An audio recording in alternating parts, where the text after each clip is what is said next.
Is Guardian Radio 96.9 FM. Fresh news, smart talk, all day. The views and opinions of the hosts and guests are their own and do not necessarily reflect the position of the management and staff of Guardian Network.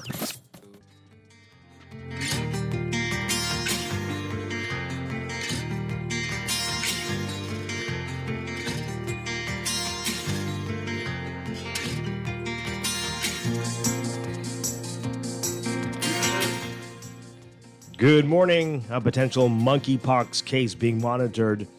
Crime up 18%, murders up 26% in the first 5 months of 2022. And the government secures COVID-19 vaccines for children 5 to 11. It's all straight ahead this morning. I'm Dwight Strachan, and this is Morning Blend. Wake up, it's a new day. Wake up, it's a new day.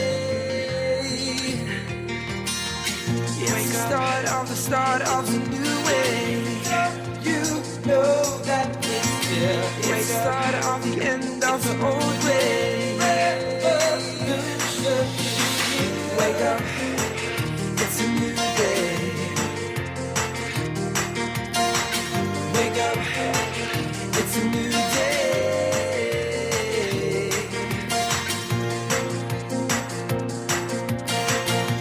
Good morning again, Bahamas. It is Wednesday, June 8th, 2022. This is Morning Blend on Guardian Radio 96.9. Again, I'm Dwight Strachan. In a moment, Chester Robards will be joining us. Also this morning in Morning Blend Business, we will be talking with Arawak X and meeting the newest company that is taking part in their crowdfunding initiative, their platform there. We'll get the details about what they're looking for, who they are, and what you need to do if you want to be a part of that this morning. That's coming up. But first, it's time for the overnight, the latest breaking news from while we're sleeping, and the top national and international headlines this morning.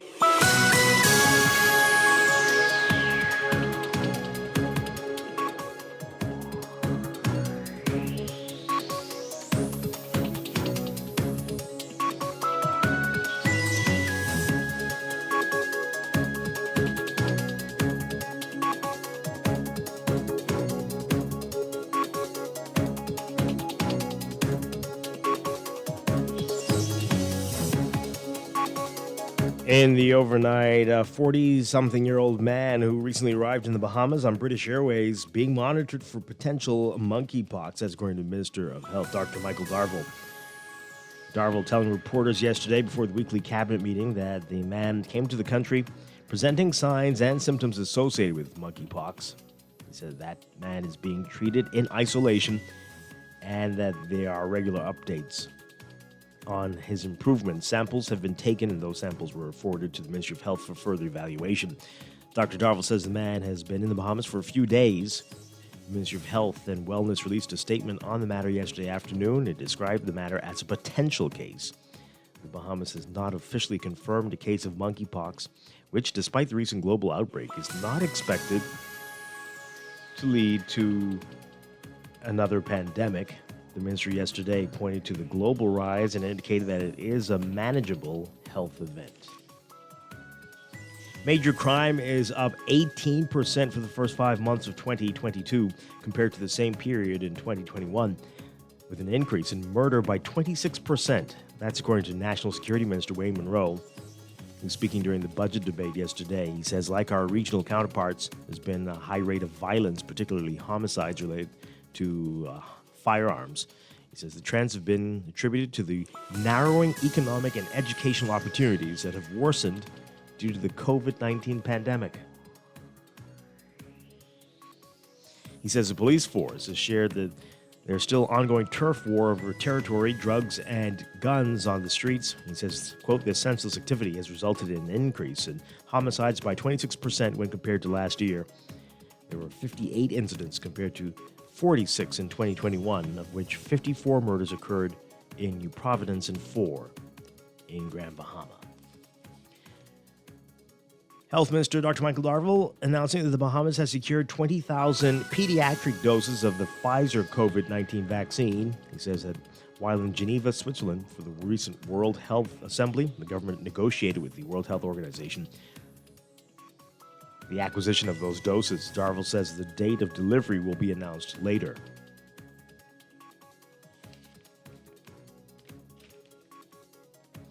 And Grand Bahama Minister Ginger Moxie says at least 140 homes in the northern Bahamas sustained flood damage as a result of the storm over the weekend. Moxie says that many of the homes were previously damaged by Hurricane Dorian and not restored. She said that there was localized flooding in some parts of the island, Grand Bahama specifically.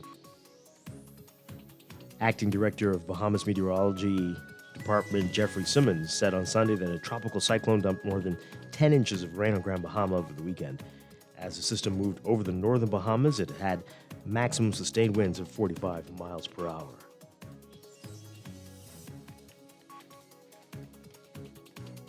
And 2 men accused of separate cases of vehicular manslaughter granted bail. 27-year-old Jameson Virgil appeared before Chief Magistrate Joyanne Ferguson Pratt on accusations that he caused the death of his 2-month-old son on February 24th.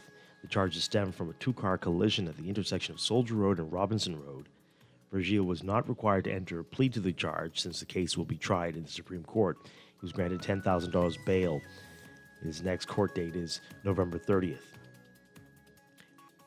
And Gerard Roll of Poet Drive, charged with causing the death of pedestrian Charles Fox in a hit-and-run collision on April 21st. Roll is also charged with failing to remain stationary after a traffic accident and failing to report an accident within 24 hours. His bail was set at $12,000. He, too, returns to court on November 30th. And a 21-year-old man has been denied bail after he was charged with 4 murders. Shanton Swain of Fairfax Street, Ridgeland Park, made his initial appearance before Chief Magistrate Joyanne Ferguson Pratt yesterday. Prosecutors allege that he is responsible for the March 17th murders of Leonardo Colley and Theodore Thompson. Swain is also charged with conspiring to commit the murders. Colley and Thompson were fatally shot while in the area of Market Street. Swain is also accused of the April 6th fatal shooting of Michelotte Merlin. Additionally, prosecutors allege that Swain, Cameron Marshall, and Marvin Smith are charged with the May 24th shooting of Robert Lee, otherwise known as Black Boy, at Ridgeland Park. They're also accused of conspiring to murder Lee. Swain and his co-defendants were not required to enter pleas. They were remanded to the Bahamas Department of Corrections and are due to return to court on December 7th. Overseas, Russia drawing closer to its goal of fully capturing Ukraine's eastern industrial heartland of coal mines and factories, as the Kremlin claimed to have taken control of 97% of one of the 2 provinces that make up the Donbas region. Russian Defense Minister Sergei Shoigu saying Tuesday that Moscow's forces hold nearly all of the Luhansk province, and it appears that Russia now occupies roughly half of the Donetsk province, according to Ukrainian officials and military analysts. After abandoning its bungled attempt to storm Kyiv 2 months ago, Russia declared that taking the entire Donbass is its main objective. Moscow-backed separatists have been battling Ukrainian forces in the Donbass since 2014, and the region has borne the brunt of the Russian onslaught in recent weeks. A passenger train traveling through eastern Iran, striking an excavator and derailing nearly half its cars before dawn today, killing at least 21 people and injuring another 47. The train derailment near the desert city of Tabas was the latest disaster to strike the Islamic Republic in recent weeks, as Tehran struggles under U.S. sanctions and any return to its nuclear deal with world powers remains in doubt. The train, operated by the state-run Islamic Republic Railway, carried about 350 people as it traveled from Tabas, about 340 miles southeast of Tehran, to the city of Yazd. It struck the excavator as the train traveled over a railroad underpass in the rural scrubland, sending cars and its passengers flying.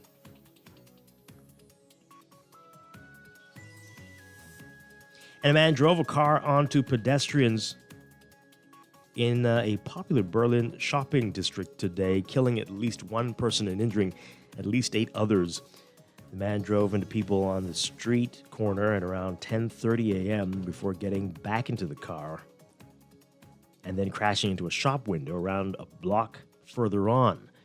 Fire service spokespeople putting the number of injured at 8. Police say more than a dozen were injured. Police say several of the people were in serious condition. The driver was apparently detained by passers-by before being arrested swiftly by a police officer who was near the scene. Police say they're trying to determine whether he deliberately drove into the pedestrians or whether it was an accident possibly caused by a medical emergency.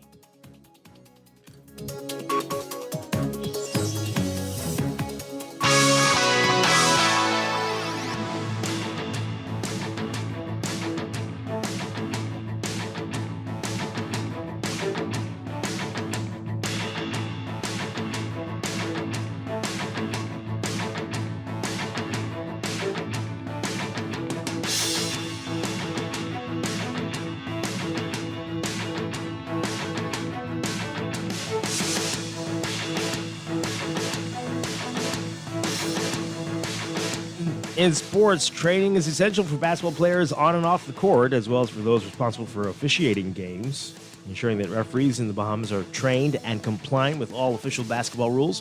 The Bahamas Basketball Federation, partnering with the Royal Bahamas Defense Force for a FIBA referee training course, the 10-day training session, which accommodated more than 25 participants. It was comprehensive and delivered in person and on Zoom. You can read more about how that went in today's Guardian Sports section. From the NHL, the Tampa Bay Lightning beating the Rangers of New York 4-1 in Game 4 to even the Eastern Conference Finals.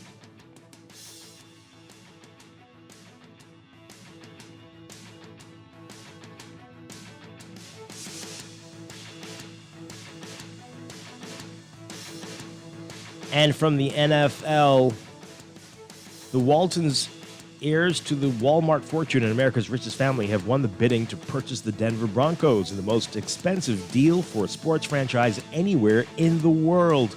The Broncos announcing late Tuesday night that they'd entered into a sale agreement with the Walton Penner ownership group led by Rob Walton, his daughter Carrie Walton Penner, and her husband Greg Penner. Terms of the sale weren't disclosed, but KUSA TV in Denver reported that it was for $4.65 billion. The price tag far surpasses the $3.1 billion sale last month of Chelsea, one of European soccer's blue ribbon teams.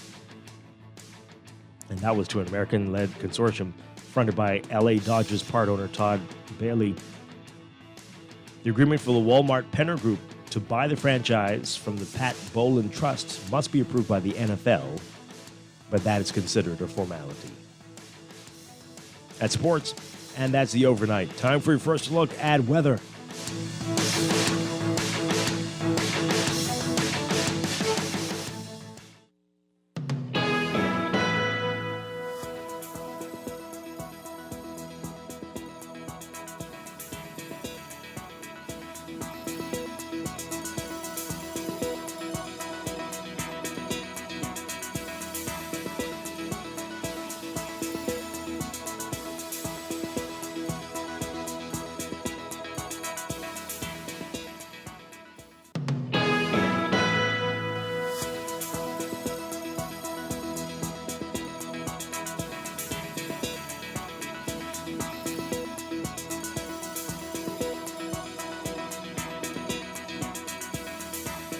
In your first look at weather for today, we've got a weak pressure pattern along with lingering tropical moisture that continues to support pockets of showers and thunderstorms over portions of the Bahamas through tonight.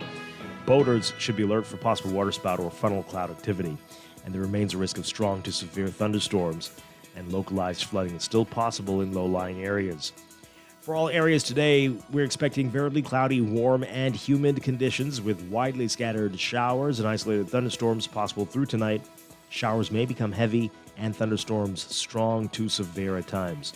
Expect gusty winds and higher seas in or near heavy showers and thunderstorms.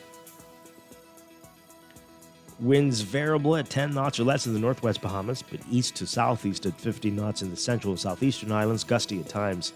Seas 2 to 4 feet in northeasterly swells in the northwestern islands, but 3 to 5 feet elsewhere with higher gusts. 78 degrees right now under mostly cloudy skies in Nassau. Look for highs getting up to around 88 Fahrenheit, 31 Celsius. Overnight lows tonight getting down to 75 Fahrenheit, 24 Celsius. That's your first look at weather this morning. We'll have your extended outlook coming up after traffic in just a bit.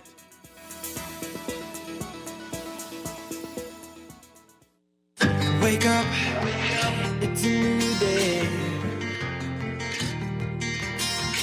Wake up. You're listening to Morning Blend. When we come back, we're discussing the day's top stories right here on your home for fresh news and smart talk all day. Guardian Radio 96.9.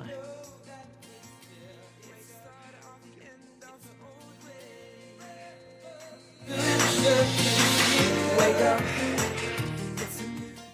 Switch for better when you move your mortgage to Scotiabank. Leave behind that old mortgage plan and open the door to a low interest rate. No payments for up to 2 months and cash back of 2.5% of the mortgage amount up to US $10,000. And guess what? It gets better. Apply for your Scotiabank credit card and enjoy a low 9.99% introductory rate for the first 6 months. Switch for better and upgrade your mortgage today with Scotiabank. Offer ends June 30th, 2022. Screws and Fasteners World, Balfour Avenue and Palm Beach Street, has those hard-to-find fasteners for you right now. You can find stainless steel regular hex, carriage bolts, galvanized bolts, threaded rods, nails, self-tap screws, sex bolts, anchor bolts, turnbuckles, masonry tools, hand tools, and weed whacker strings. Check out the rope selection and car body fasteners, too. Special orders are welcome. It's your #1 fastener store. Screws and Fasteners World, Balfour Avenue and Palm Beach Streets. Call 326-1976. Tired of banks forcing you to use technology to bank the way they want you to? Your convenience is important. So no matter what your banking needs, Commonwealth Bank's friendly staff are always available in branch for that personal one-on-one service. But when you choose technology, our online and mobile banking app offers you state-of-the-art functionality. The choice is yours. Commonwealth Bank. Bank the way you want. Technology serves to make our lives better, so why not your business too? At Custom Computers, we've been maintaining our knowledge and relationships with top tech companies since 1987 and carry only the most trusted brands like Apple, Microsoft, HP, and more. No company has helped more businesses build reliable IT systems than Custom Computers. You name it, we've done it. Call 396-1101 to talk to any of our business experts. Find trust in your tech. Count on Custom Computers. Imagine driving your dream car, doing all the things you never thought you could, like perfecting your parallel parking skills or picking up your date. Everyone loves to dream. Stop dreaming. Start driving with a brand new offer from Scotiabank. With an auto loan from Scotiabank, benefit from no payments for up to 2 months, a low interest rate up to 9 years to repay, and free insurance for the first year up to 2.5% of the loan amount. Promotion ends June 30th, 2022. Stop dreaming and start driving today with an auto loan from Scotiabank. Wake up, it's a new day. Wake up, it's a new day. It's the start of a new way.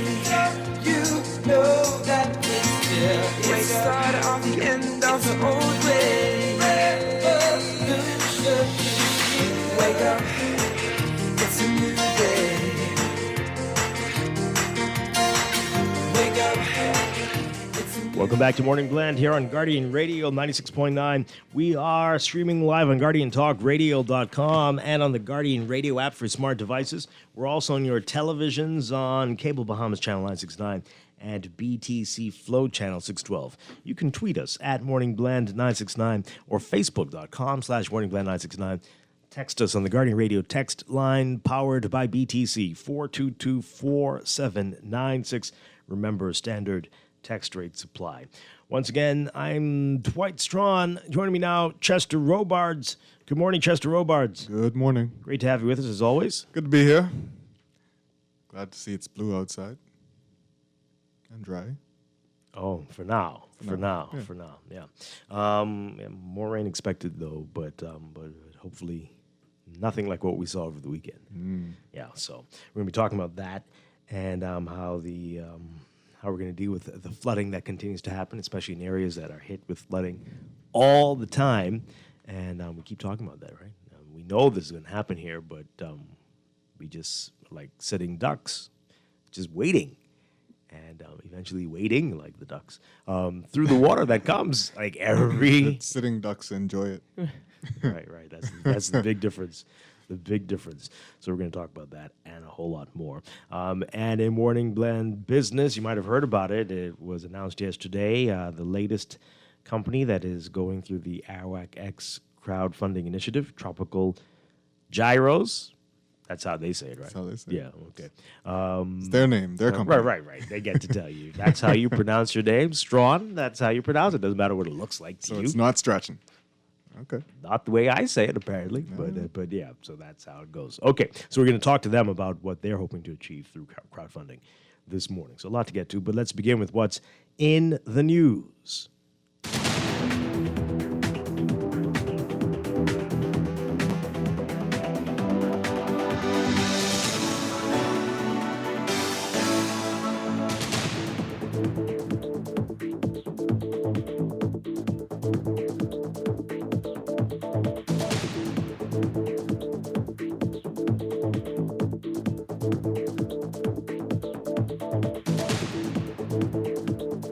And in the news, be sure to pick up today's Nassau Guardian. There's more from the survivors of that Long Island plane crash. They're recounting their harrowing ordeals in today's paper.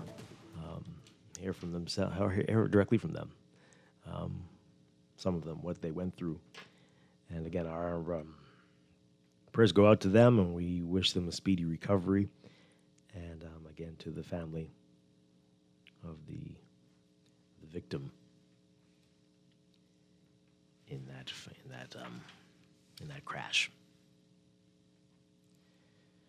All right, so there's a lot to talk about this morning, including crime up 18% for the first 5 months of the year. That's going to National Security Minister, who was speaking during the budget debate yesterday. We'll get to that in a moment.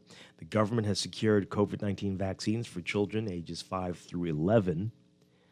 And the date for delivery for that has not been announced yet, but the health minister announcing that has happened. They've secured 20,000 pediatric doses of the Pfizer COVID-19 vaccine.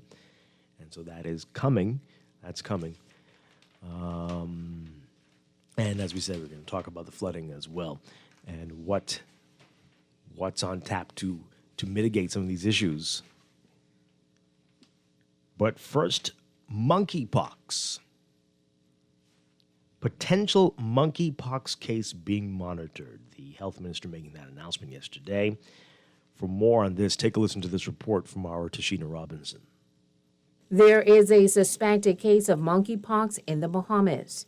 Minister of Health and Wellness Dr. Michael Darville made the announcement today.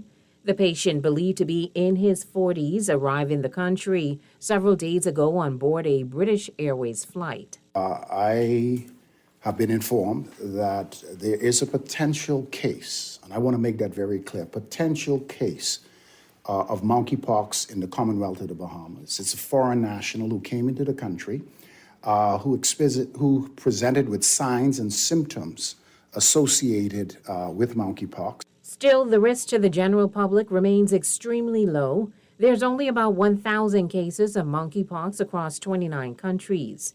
Transmission occurs through close physical contact with infected animals or humans, their body fluids, contaminated droplets from respiratory secretions, or infected skin lesions, and indirectly by way of objects such as bed linens and towels carrying infectious particles. Symptoms of the infectious disease include rash, fever, head and muscle aches, swelling, and back pain. As it relates to the patient, the health minister says treatment is ongoing while the ministry works to confirm the suspected diagnosis. That individual is being treated in isolation, and we're being updated on a regular basis of the improvements. Samples were taken. Those samples were forwarded to the Ministry of Health for further evaluation. Tashina Robinson with that report there. Okay, so plenty questions. plenty of questions, but they're still being cautious. Officials using the word potential or suspected. But he's a 40-something-year-old man who arrived on a British Airways flight. He's a foreigner. We don't know where he's from. He's in isolation and being treated. But we don't know where he was before it was suspected that he had monkeypox. Did he go anywhere? Did he go to a hotel? Did he mingle with people? Did he go straight to the hospital? What happened? And he was here for a few days. So, lots of questions. But we are hoping that that this has been contained, if it is, and that it doesn't spread anywhere. But now, again, the Ministry of Health pointing to the global rise and indicating that it is a manageable health event and stating, quote, symptoms of monkeypox include skin rash, fever, headache, backache, swollen lymph nodes, chills, and exhaustion. Within 1 to 3 days after a fever develops, a body rash typically appears. Symptoms can last for 2 to 4 weeks. The death rate associated with the disease is low, ranging between 3 to 6% of persons infected. The safety protocols which help to limit the spread of COVID-19 are also the preventative measures that can help to reduce this risk of infection from monkeypox. You all remember those, of course, right? Even though people are acting like that one has been long banished. So that is good to know. But hopefully we'll get some more information about what happened there. Do you have anything to say about that, folks? Give us a call, 323-6232, 325-4316, 325-4259. Tweet us, Facebook us, text us, 422-4796, 422-4796. Dwight, good. This is a text. Dwight, good morning. Remember when we had COVID? It started with one case. Yeah. Well, as they say, monkeypox is a different animal. No, it's something else, right? Yeah. So it's not quite the same, but hopefully it won't get anywhere near what we saw with that. Caller, good morning. You're on the air. Yeah, how you doing? Good morning. How you doing? Doing well. I can't say. Let me ask you. I have to say, you think the minister was speaking the truth About? Because every time when I travel, I go off and come back. I have to put where I come from or who I is, eh? Okay, what makes you think they don't know that? Yeah, but that means tell the public. Don't lie to the public, man. That ain't nice. I don't think it's lying. He just didn't say certain things. If you say you don't know where the person came from, I mean, we don't know. Come on. We don't know where the person came from. No. He said, not you didn't. He said, they don't know where the person came from. Are you sure? But that's what you just said. No. I said I said we don't know. They aren't saying where he came from. All they're saying is that he came on a British Airways flight. But he still could have said where the person came from. Yes, that's doesn't matter. I agree with you on that one. Don't trip me up. I don't think it was intentional. To know better. They're being cautious, I suspect, but I don't think it's lying. If the person comes from Canada, say where they come from. Yeah, I agree. I agree. Anyway, you have a blessed morning, you, my brother. Thank you very much. Appreciate it. I agree. There's no reason to keep that a secret. It would be good to know. I don't know why. It would be good to know. And 40-something. I mean, what now? Why can't we say if he's 42, if he's 48? Why 40-something? You must know. We're very weird here. We? Yes. Very strange place. Yeah. Guarantee you, if this were Bahamian with monkeypox in some other part of the world, you know everything. All of his business would be out. The primary school that he went to, and everything would. But I don't understand.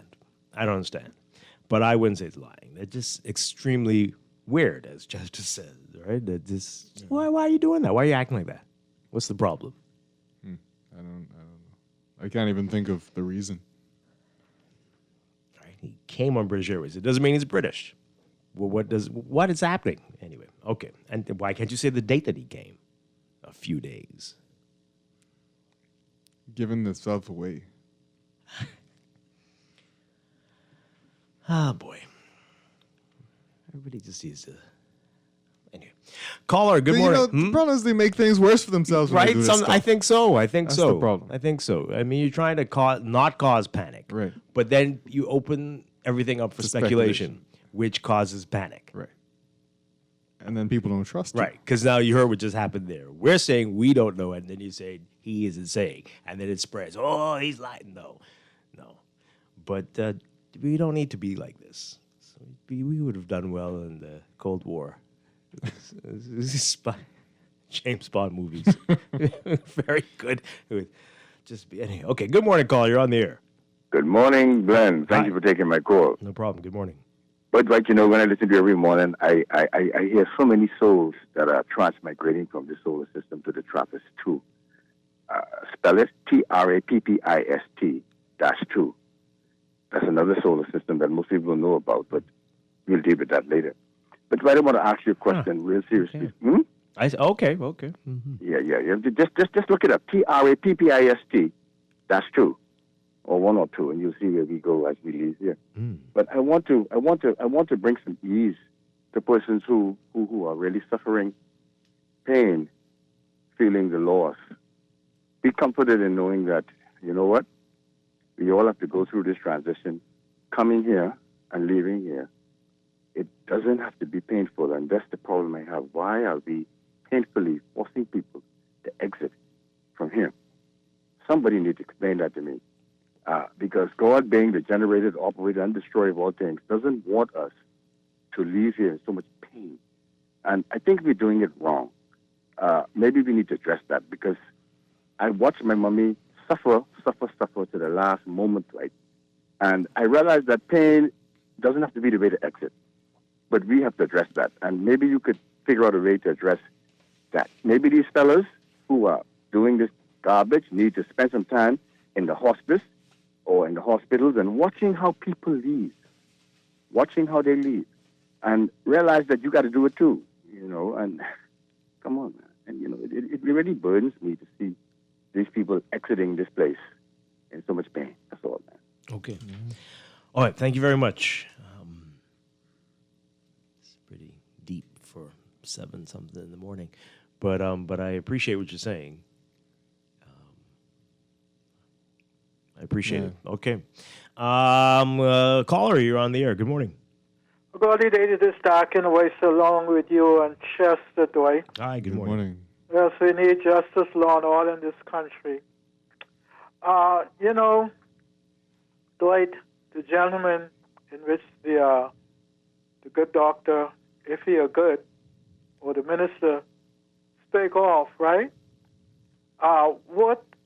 What he had said earlier, in other words, to make it simple, he doesn't know from which country his what I want to use here, not where he came from, but his nationality. Did he say that? Yes, he did. Okay. Okay, and see, this the foolishness that's happening now. People come to this country, you don't know who they are, but when you look, they are part of us, or they're mixing up with us, and it's the problem. Okay, now you're gone some totally, I don't know where that's coming from. This is a visitor, and that's a different issue. Okay. Well, let's read some messages, and then we'll move on. Did you think monkeypox would cause us to head in this direction now of immigration and xenophobia? You talking about that call? I'm just saying that could lead to this. Wow. Well, I guess COVID kind of went there too, so why am I surprised? This texter here, I trust Dr. Forbes, who was recently on your show. She said there's no need for concern at this stage and that we have access to vaccines. Well, she says that the vaccine is similar to smallpox, which is right. That's not like in everybody's clinic sitting around. That's not quite something you can pull out. Right. So not quite, but no reason for panic. Well, might be some reason for but panic. Yeah, but concern, definitely concern. Might be some reason for panic for some people who are on that flight. Possibly sitting next to him. I wonder if they had to go find those people. Yeah. This one here, monkeypox is a lie to cover up the effects of all of these shots, especially after your third or fourth booster shot. Well, how many people have had those? What? Third or fourth? I don't understand. Yeah, I don't think we're meant to. Yeah, was that a serious text? Okay. This one says here, Dwight, I have a dilemma. There's a company. Should I read this? This is not related to what we're talking about. I have a dilemma. There's a company that serves absolutely delicious food, but the customer service is abysmal. I've literally heard workers openly cursing in normal conversation in front of me and other waiting customers. I've seen servers resting over the counter next to the food, and there's one server with the facial expression and attitude of granite.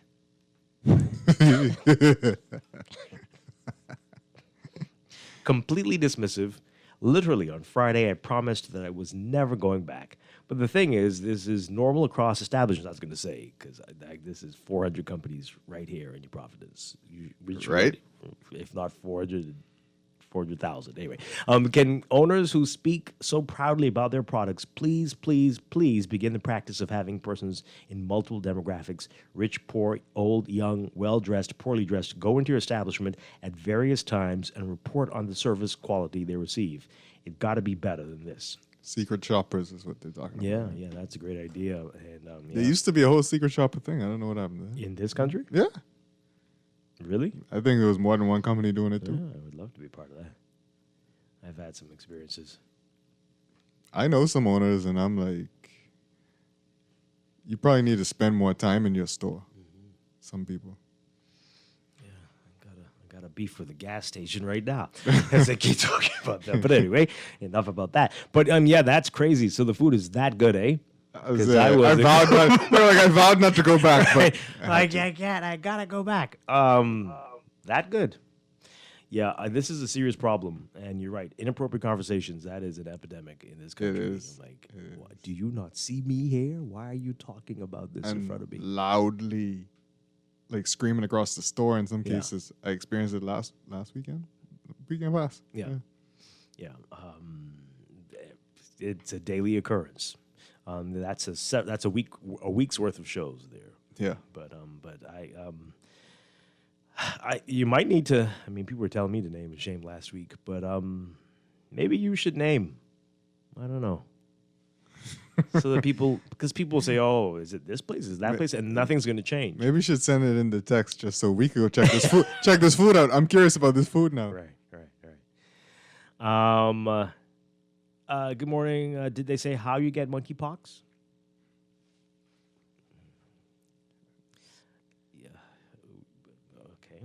Who's the they? We did a show on this a couple weeks ago, but you could easily Google that. It's a contagious disease like COVID, like chickenpox. Close contact. It's spread through droplets. So they're telling you to wear your masks, to wash your hands. Yep. Do not get close. Hugging people can spread like that. So especially with open sores. Right. So you've got to be very careful. And if you have anything, a rash, isolate yourself. Yeah. So, but do an internet search. You'll find out more than enough information, and brace yourselves for the pictures. Good morning, caller. You're on the air. Hello, morning, Dwight. How you doing? Doing well. On your guest, I know it may be a kind of way off question, but could they not have? Where he presented the symptoms, if he presented it on the aircraft coming over, could they not have quarantined him at the airport, give him some whatever they think he might need, and send his tail back wherever he come from? Who would take rather him back? than bring him into in among us, the street? Take him back on what? Send him back on the plane when he come on. Oh no, who was going to do that? Send him back to Britain, wherever he come from. You can't force the airline to do that. I can barely hear you. You can't force the airline to do that. But I don't. It doesn't sound like they did. I don't know. We don't know if it was determined at the airport. Yeah, because if you of that type of national threat, then something like that, you got quarantine at the airport and you got to return. Because during the COVID, I think that was something that if you didn't meet certain requirements, you couldn't enter the country or you had to go right back. If the person is falling down ill, though, you're isolated at the place where you land, and then when you can travel. It's kind of tricky. You can't put the staff, the airline, and the plane staff and passengers in jeopardy like that. So that's kind of tricky, Dwight, because now we got to open up a brand new chapter with this brand new. Even although they say it's a minimal type thing, there's a brand new chapter for us. It's a new book. We got to write the script as we go along with this one. Anyway, thanks for taking my call. All right, thanks a lot. I mean, it won't be that different from chickenpox, all right. So, but you don't want to be hugging up on everybody you see and talking up in their face without a mask. Without a mask, yeah. So we do have the blueprint already. We do. One more call, then we need to move on from this. Good morning, call. You're on the air. Yes, good morning, Dwight. Hi, good morning. And good morning, Chester. Morning. Dwight, I trust talking to Gia Forbes. She's being the most genuine of most of them. But the thing is, the professionals use their knowledge to obfuscate. When she was on your show, I was trying to call in. She was truthful, but at least she could have said that it was discovered in laboratory monkeys in 1958, and instead of just saying it was discovered in animals. And so the fact that it was discovered in monkeys, it doesn't mean that it's a monkeypox. It just means that that's where they discovered it. So if they had discovered this in laboratory from 1958, why is it that they don't have a vaccine, right? And you said the right thing, Dwight. It's similar to chickenpox. It's a pox. It's an orthopox virus. The immune system closer to smallpox. But she says there is a vaccine. There is a vaccine. Yeah, but it's not. It's just a vaccine not specific for that. It's a vaccine, the same vaccine they use for smallpox. So your immune system would remember the phenotype, the lookalike, all right? And the T cells would remember the genotype. So this fear paradigm that they're creating, maybe, and I urge everyone, instead of going to Google, just download DuckDuckGo, all right? Because there's disparity, there's gross disparity in the information being dispensed by Google, all right? We know which is owned by Inquitel, which is a subsidiary of the CIA. Well, it depends on what you click on, right? I mean, Google, you can't just listen to me, Dwight. I ran on the DuckDuckGo. It said that Google and Microsoft is tracking me, whether it be for ads or whatever. But, DuckDuckGo has its advantages, all right? But I'm just telling you what I noticed, all right? So what I'm saying is the fair paradigm is basically what it is. Now they want to drive the sheep into the corral. You saying it's spread by droplets, but Dwight, it's basically what Doc Hodges said. It's close contact. The papules will be able to spread the disease, et cetera, et cetera. But this is just basically a fair paradigm that they're creating. The caller called and gave a good suggestion just now, but you said, how could they do that? What you mean, how could they do that, Dwight? Listen to me, Dwight. They needed COVID to spread in order to implement emergency powers, man. All right? You can see all the inactions by all the global countries that allow this disease to spread if you really read the real reports. No one has read the release data on Pfizer clinical trials, but yet still they will push vaccines into 5 to 11-year-olds with an efficacy of 11 to 12%. Man, Dwight, you all got to do better than this on the radio, You really need to calm down, sir. I don't know what's going on with you. Have you looked up on DuckDuckGo some chill pills? For God's sake, seriously, what are you up to? Calm down.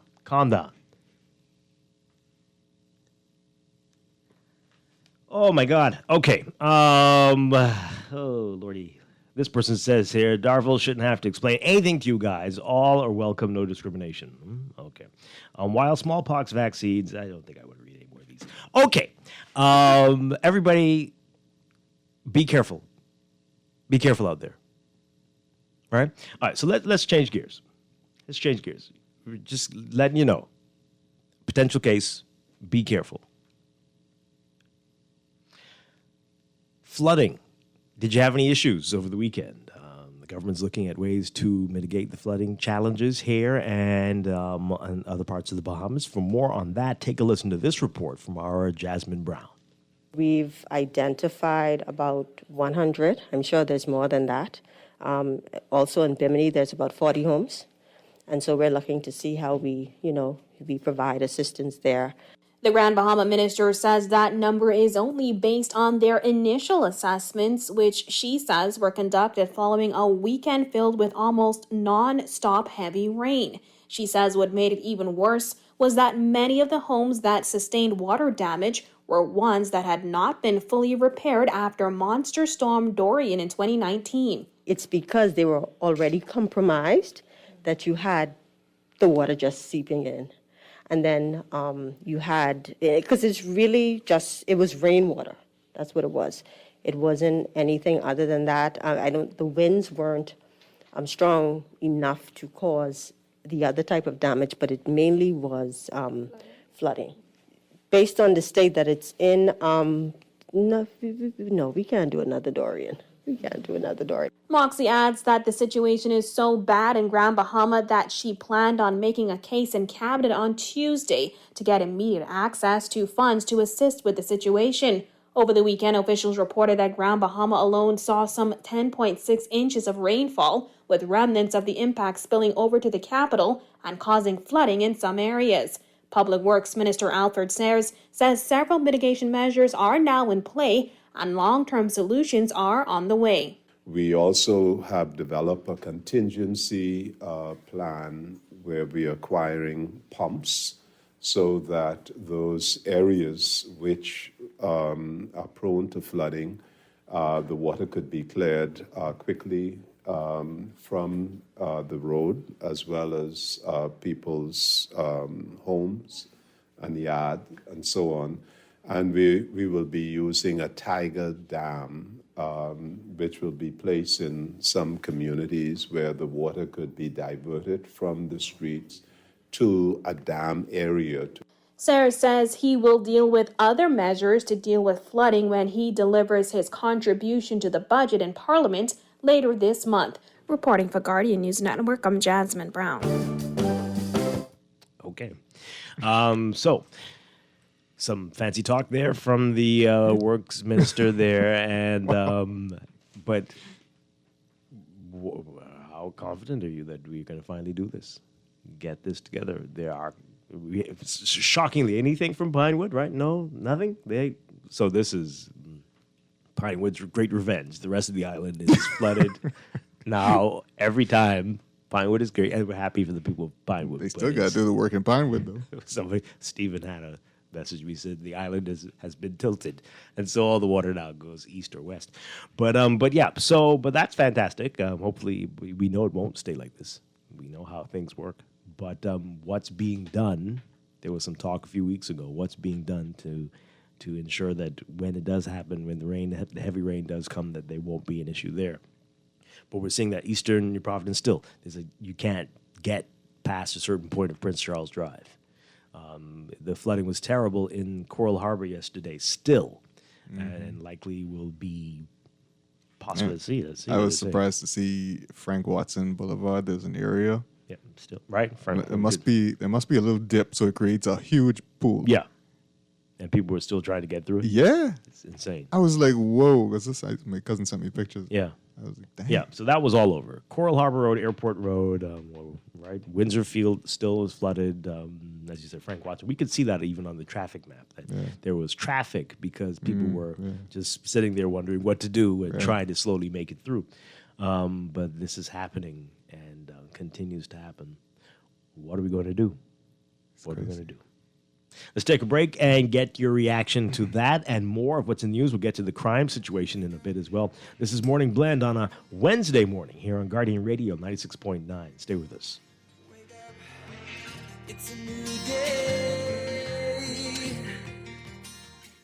You know, you should teach a savings class, because you know everything. No, I just choose wisely. Like, I just got 2 months free home internet from BTC. All I did was sign up for internet. 2 months internet free? For real? I bundled my internet and mobile services, and now I'm paying half of what the other guys charge. Plus, as a new customer, I get 2 months internet free. What? Nah, that's a big deal. Switch to BTC Internet and get the second and third months free for new customers. Conditions apply. Are RBC has been growing with the Bahamas for over 110 years. We are committed to deepening our relationship with existing clients and forging new ones in the future. With investments in youth, education, and environmental initiatives, we're dedicated to helping you and our communities grow. We're here to help you flourish. We're RBC. RBC Royal Bank. You're always on the go. We know life can be a daily rush. CIBC, First Caribbean, you can count on us. We make life easier. Manage your accounts at any time. Apply for a loan. It's easy when you bank online. We make life easier with choices that suit you. CIBC, First Caribbean.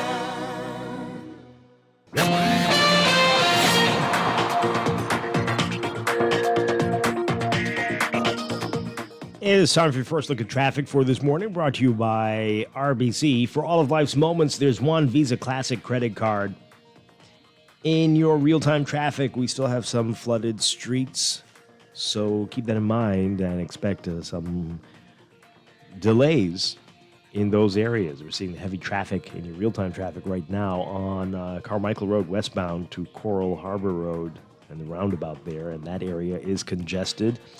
North of that roundabout, both directions, likely because of flooding still, and all along Coral Harbor Road. So that's Carmichael and Coral Harbor, both of those seeing issues this morning. Still some slow going on Windsorfield Road, again likely because of flooding in the area. Elsewhere, we've got Mile Butler Highway heavy traffic from Fire Trail all the way up to Tawnique Williams Darling Highway. Traffic is building and backed up a bit on Tawnique Williams Darling westbound to that roundabout as well. Glass Road looking like a better alternate route for you, but still, as you get closer to JFK Drive, you'll see that heavy traffic in front of you, northbound. Blue Hill Road, some congestion near the Carmichael Junction, but also north of Soldier Road, getting over that hill to the roundabout with Independence Drive. Independence Drive backed up westbound to that roundabout with Blue Hill Road. The intersection with East Street and Soldier Road, that's looking congested. And then we've got pockets along Robinson Road and Prince Charles Drive near Elizabeth Estates and the Fox Hill intersection, especially northbound on Fox Hill Road, and near Beatrice Avenue, and between Soldier and Old Trail for Robinson Road. And then building traffic on Eastern Road westbound. Those are your hot spots right now. That's your real-time traffic and your morning blend traffic alert, brought to you by RBC. Experience cashless purchasing power and chip and pin security with your RBC Visa Classic credit card. Manage your day-to-day expenses and apply today at rbc.com/Caribbean/Visa Classic.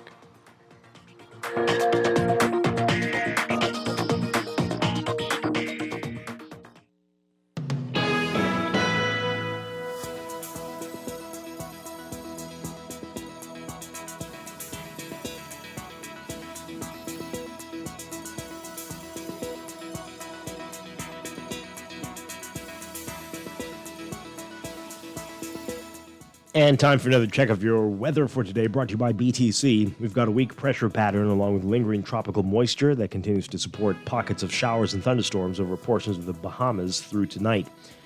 For all areas today, forecast calls for variably cloudy, warm, and humid conditions with widely scattered showers and isolated thunderstorms. Through tonight, showers may become heavy and thunderstorms strong to severe at times.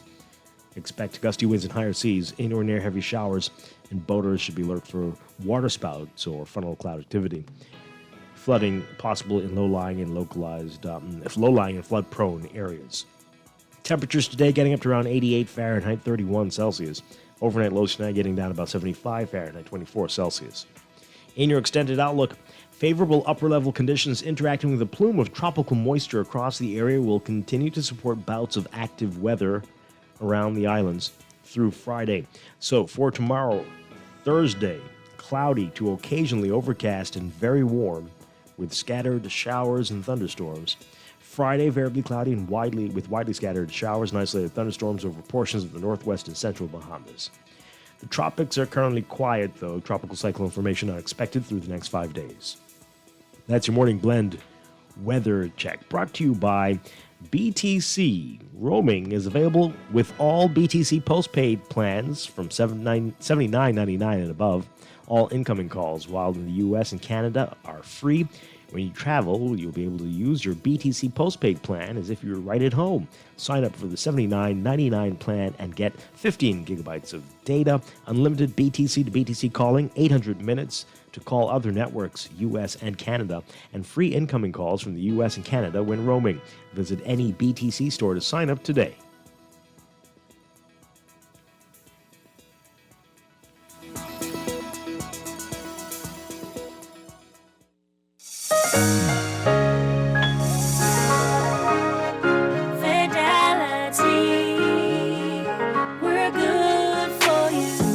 How important collecting your money can be to the success of your business. Start your relationship with Fidelity today so that we can show you the many options available to you with our merchant services. From click and pay options online to merchant terminals and e-commerce options. We're here to help your business succeed. For more details, speak to one of our business development officers at 356-7764 in Nassau or 352-6676 in Freeport. Visit our website at fidelitygroup.com or visit any of our branches.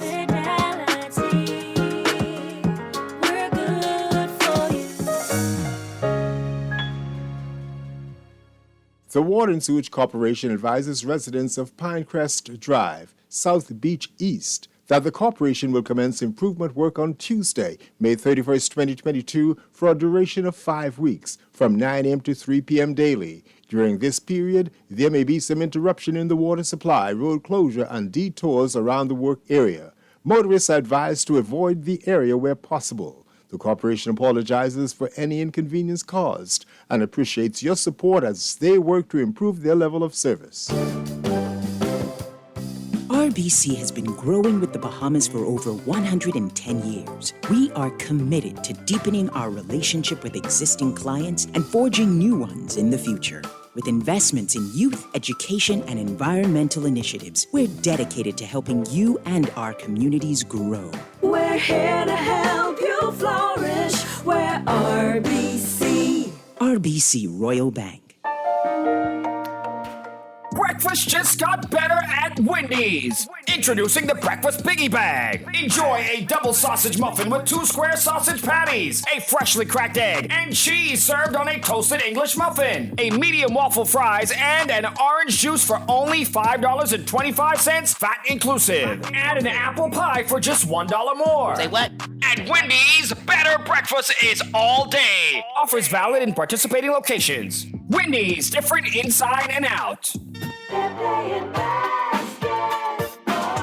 That's right, boys and girls. Get ready to play basketball at the 34th Annual Jeff Rogers Basketball Camp, July 4th through July 29th at the Kendall J. Isaacs Gym, 9 a.m. to 1 p.m. daily. So parents, get your boys and girls ages 5 through 18 registered now. Applications available at the South Bahamas Conference of Seventh-day Adventists, Tonic Williams Darling Highway, and at the registration desk at Campsite Kendall J. Isaacs Gym. Special appearances by NBA players, legends, and coaches. So get your boys and girls registered now, ages 5 through 18, for the 34th Annual Jeff Rogers Basketball Camp, July 4th through July 29th. You're always on the go. We know life can be a daily rush. CIBC, First Caribbean, you can count on us. We make life easier. Manage your accounts at any time. Apply for a loan. It's easy when you bank online. We make life easier with choices that suit you. CIBC, First Caribbean. This is Guardian Radio, 96.9 FM, Nassau, Bahamas. I can put you in. I've been throw up the.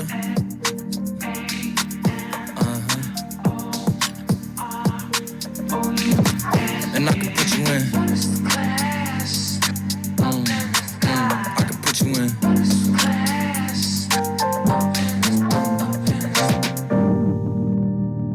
I can see the whole city from this balcony. Back in 2019, I was outside freely, but now they got it out for me. I don't care what frat you was in, you can't out for me. Keep dreaming. Pineapple juice, I give a sweet, sweet, sweet. I know what they like, so I just keep cheesing. Hard drive full of heat seeking. Tryna come the same day as Jack rethinking. You don't need Givenchy, you need Jesus. Why do y'all sleep on me? I need reasons. I got Plex in the mail peak season. Shout out to my UPS workers, making sure I receive it. You could do it too, believe it. I've been throw up the. Welcome back to Morning Blend here on Guardian Radio 96.9. Dwight Strong along with Chester Robards on this Wednesday morning. And we're getting a reaction to the flooding challenges. And we know there are some areas that they flooded with the rains out west a few weeks ago. They flooded with the rains out east a few weeks ago. And they flooded this weekend. And they're flooding every year, all the time. And here we go. And sometimes you wonder, like, how do you do this? How do you do this? Every few months, it's something else. It's rain, it's seawater, it's some tide, spring tide, king tide, something coming together. Right? Moon, full moon, this. But it doesn't matter what you call it. Every few months, you have to deal with a catastrophic flood in your house. And people continue to drive through these flooded waters to damage their vehicles and then unleash them on the unsuspecting public, where you're just living in this crazy Groundhog Day cycle, and nothing's changing. A lot of things are changing. That's probably the problem. We can't keep up with it. No, well, we haven't tried to keep up with it. The climate. Well, also the built environment is part of the problem too. Yeah, absolutely. Whether we've put stuff in place to cause it and not put things in place to fix the problem that would be caused by what we've built. Yeah, absolutely. So, and you said you can see these dips, these valleys in our major thoroughfares all over the island, and you know you don't want to be here if it's raining. But yet, years later, to the point where you know, I'm not going to drive that way because it's probably flooded, even though I don't know if it is. But just because it rained, I'm not going to go that way. And all of us are thinking many of us are thinking like that and having to drive miles out of our way with gas costing $7.39, and to get to a place that you can see, but you can't drive there because that road is probably flooded. Yeah. And then you are criticized when you talk about how expensive it is to live in the country. But this person says here on our text line, can you imagine if New Providence got the rain they experienced in Grand Bahama? Well, some parts of New Providence did get that. Some parts did. And they are flooded right now. Right now. Another one here. What? Come on. Oh, good Lord. Should I read that? Look at that text. What do you think? Oh, boy. What? Okay, no. Don't read that. But people need to know what's going on in the minds of our fellow Bahamians. It just sounds so. It's ridiculous. It's a horrible text. Yeah, it is. I think I'm going to read it. This person says, "Can you imagine this? Tell Dr. Darville to vax his grandchildren first, and all those who are pushing this poison." Oh my Lord! I guess that's about the COVID vaccines. Well, he probably will. I mean, what's the big deal? Okay. This person says here, maintenance and upgrades are not happening consistently or at all with many drains and government buildings, et cetera. People need to do their job. That might be true, but that is not what happened over the weekend, right? That was an excessive amount of rainfall. No matter how great your drainage system was, it wasn't going to be able to handle that. Plus, we've had a lot of rain. The ground is saturated. Right. This time, it wasn't about the drains. And when that happened out west, it wasn't about the drains either. Some of those drains were clogged, but it didn't matter. Yeah. That was an unbelievable amount of rainfall. Yeah. And out east saw that as well. And as we said, there are basins that are just made to collect water, yet that's part of a major road. And you can't just raise the road because then you're going to create a problem for the people who live on the side of the road. Right. What are we going to do? The minister spoke about some things in that report, and it sounds like that might help. It sounds very expensive too, but it sounds like it might help. Well, one or two of them, one of them is really just a temporary holding area for standing water. Mm-hmm. So you put up this dam, and then you pump the standing water into the dam, the area. Yeah. And then you wait. Right. Do something with the water. I don't know how they, gotta, what they do after that, but. And you have to, don't you have to create like a current so that it won't be just a breeding ground for mosquitoes and other wonderful things that love that type of still water? So it can't be that simple. I know we've done, we have to look at Florida. They have tons of canals all over the place. They're not for people to go in and to boat and, right? They're there to collect water to ease flooding, even though that didn't help them much over the last few weeks. But we might need to think about that a lot more. Yeah. Let's take this call. Good morning, caller. You're on the air. Hey, good morning, Dwight. Good morning. And good morning, Justin. Good morning to those who wake up in the land of the living. I hope you get something hard on your chest.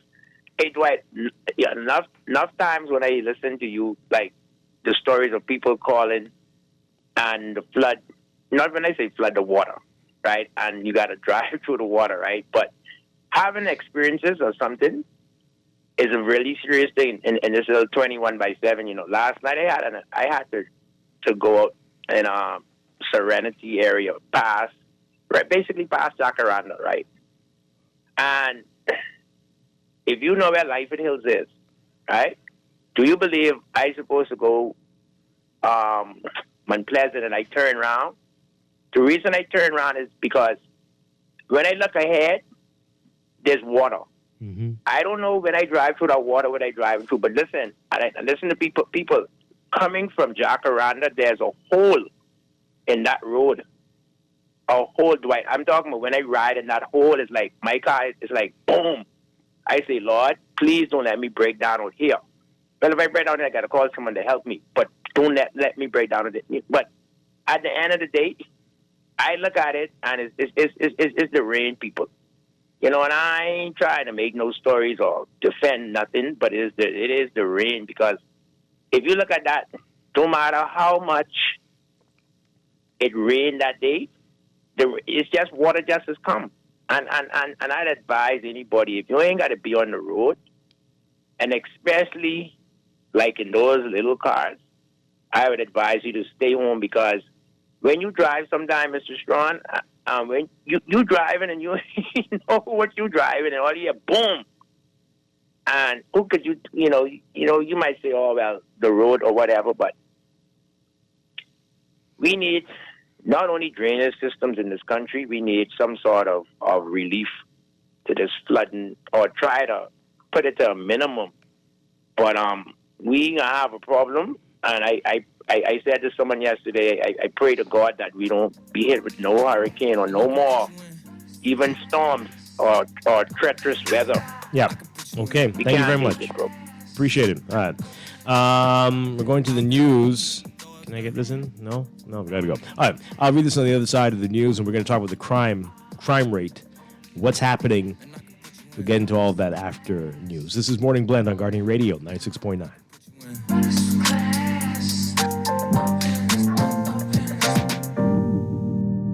In Radio 96.9 FM, Nassau, Bahamas.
Welcome back to Morning Blend here on Guardian Radio 96.9.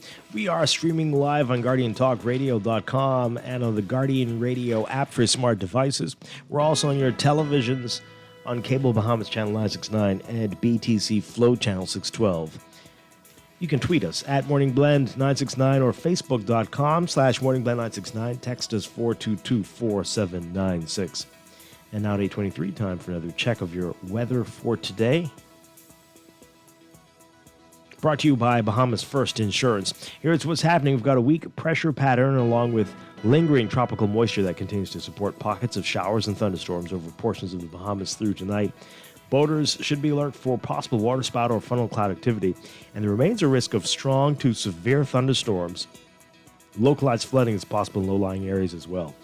For all areas today, look for variably cloudy, warm, and humid conditions, with widely scattered showers and isolated thunderstorms possible through tonight. Showers may be heavy and thunderstorms strong to severe at times. Expect gusty winds and higher seas in or near heavy showers and thunderstorms. Temperatures today getting up to around 88 Fahrenheit, 31 Celsius. Overnight lows tonight getting down to about 75 Fahrenheit, 24 Celsius. In your extended outlook, favorable upper-level conditions interacting with a plume of tropical moisture across the area will continue to support bouts of active weather across the islands through Friday. So for tomorrow, Thursday, we're expecting cloudy to occasionally overcast and very warm conditions with scattered showers and thunderstorms. Friday, variably cloudy and widely scattered showers and isolated thunderstorms over portions of the northwest and central Bahamas. The tropics are quiet. Tropical cyclone formation unexpected through the next 5 days. That's your Morning Blend weather check. Brought to you by Bahamas First Insurance, still the first and only local insurance company and agency network that lets you buy car and home insurance 100% online. Try it at bahamasfirst.com.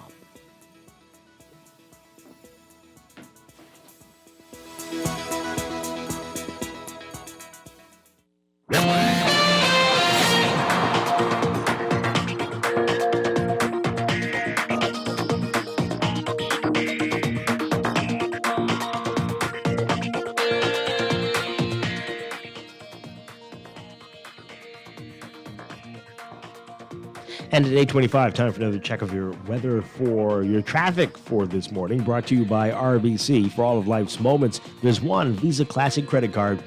In your real-time traffic, we're still seeing some flooded streets, and that's causing some traffic issues, especially in western New Providence. Carmichael Road, heavy traffic westbound to the roundabout with Coral Harbor Road. That's because there's still flooding on Coral Harbor Road, and that's causing traffic to be backed up for quite a ways. And that's both directions, north and southbound, heading toward the Coral Harbor roundabout. And it's a long line for folks trying to get west on Carmichael Road. So we've got two areas seeing big problems there. Those problems extend to Windsor Field Road. There's still flooding there and some heavy traffic as folks try to navigate the flooded waters. Western Road seeing a long line of traffic as well, especially westbound this morning. In eastern New Providence, we've got Eastern Road. Heavy traffic from just east of Fox Hill up to Johnson Road heading into Montague. And then the Village Road, Soldier Road, Bernard Road, Wolf Road intersection is looking busy for you, especially northbound, although you're being asked to avoid Village Road because of the work that is going on in the area. But if you can't, follow the posted signs. We've also got pockets along Prince Charles Drive, Robinson, especially between Soldier and Old Trail Road, westbound, and at the major intersections along Prince Charles Drive. And Milo Butler Highway, heavy traffic from Fire Trail all the way up to Tonic Williams Darling Highway. Glasser Road also busy for you, but looking a little bit better than Milo Butler Highway. Just as you get closer to JFK Drive and north of Munnings Road, you'll see that heavy traffic there. Blue Hill Road also busy for you north of Soldier Road, and Independence Drive backed up, westbound especially, to the roundabout with Blue Hill Road. The intersection with East Street and Soldier Road also seeing some congestion. So those are your hot spots. That's your real-time traffic. That's your Morning Blend Traffic Alert, brought to you by RBC Royal Bank. Experience cashless purchasing power and chip and PIN security with your RBC Visa Classic credit card. Manage your day-to-day expenses and apply today at rbc.com/Caribbean/Visa Classic.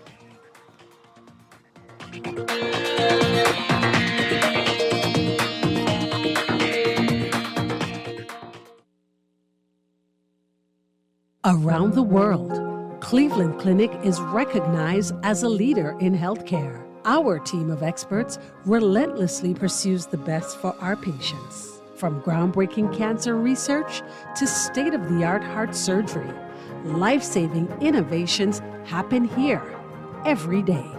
When it's time to travel for your health, it's time to travel to Cleveland Clinic. Your destination for care. For every care in the world. To learn more, visit clevelandclinic.org/Caribbean. You know, you should teach a savings class, because you know. No, I just choose wisely. Like, I just got 2 months free home internet from BTC. All I did was sign up for internet. 2 months internet free? For real? I bundled my internet and mobile services, and now I'm paying half of what the other guys charge. Plus, as a new customer, I get 2 months internet free. What? Now that's a big deal. Switch to BTC Internet and get the second and third months free for new customers. Conditions apply.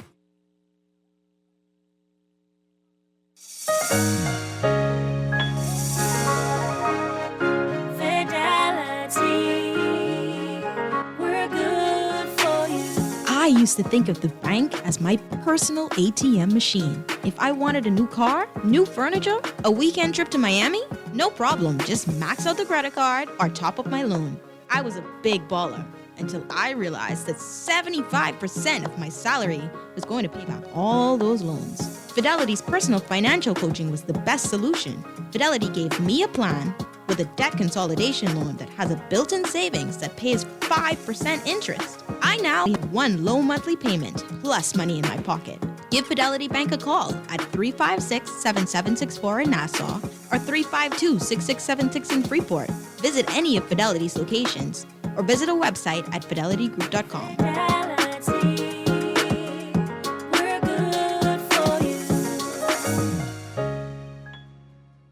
Doctors Hospital's Pharmacy introduces a new spin on prescriptions called Pick Up Now, Pay Later. That's right, you can collect your medications first and pay after. How does it work? Step 1, submit a prescription online. Step 2, select the pickup site. Step 3, collect your medication. And Step 4, pay online within 14 days. For more info, call us at 242-302-4785 or visit us at doctorshosp.com. Wherever you're headed, the Custom Computers Know-How team is standing by to help guide you in the East and the West. We now have 2 convenient locations on Patton Street in Palmdale and our newest store in the Caves Village Shopping Plaza through the Blake Road entrance. Discover the latest products by top international brands and the knowledge you need to unleash tomorrow's technology today. Drop by Custom Computers out east or out west. We're open Saturdays from 10 till 4. This is Guardian Radio 96.9 FM, Nassau, Bahamas.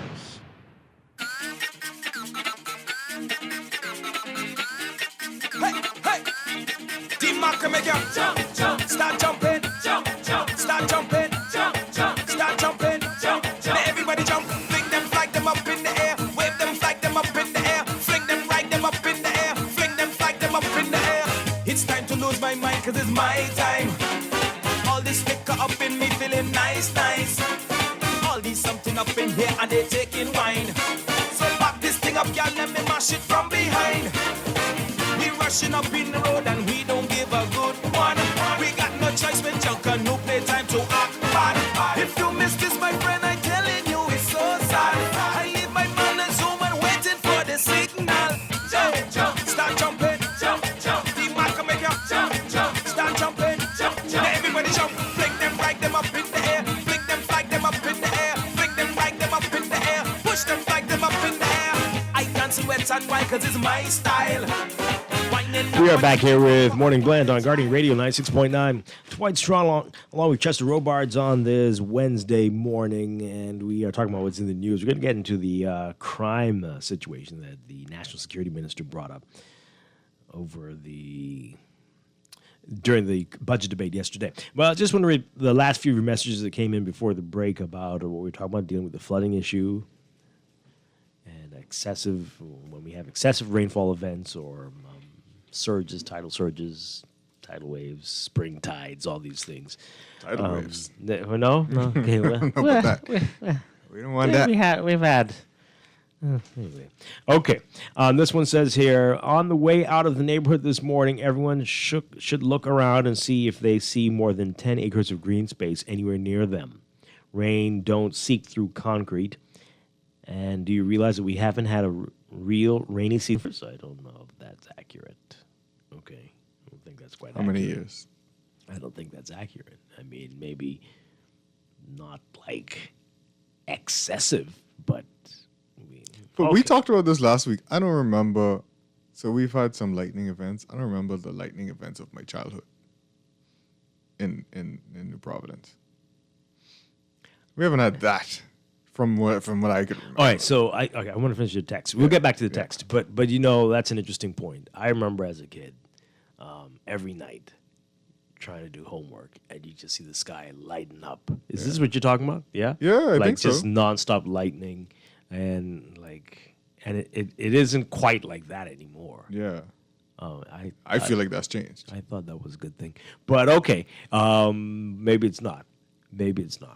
But there was a lot of maybe somebody could tell us who's in this field, but I feel like that's not. Yeah, it really was a lot of lightning at from, night when we were young. Yeah, and it's a little different now. When you see lightning, it's a problem. Something's getting struck. Right? And we never used to see the forked lightning much. I don't know if it just was not. Oh, I don't remember if it was sheet lightning.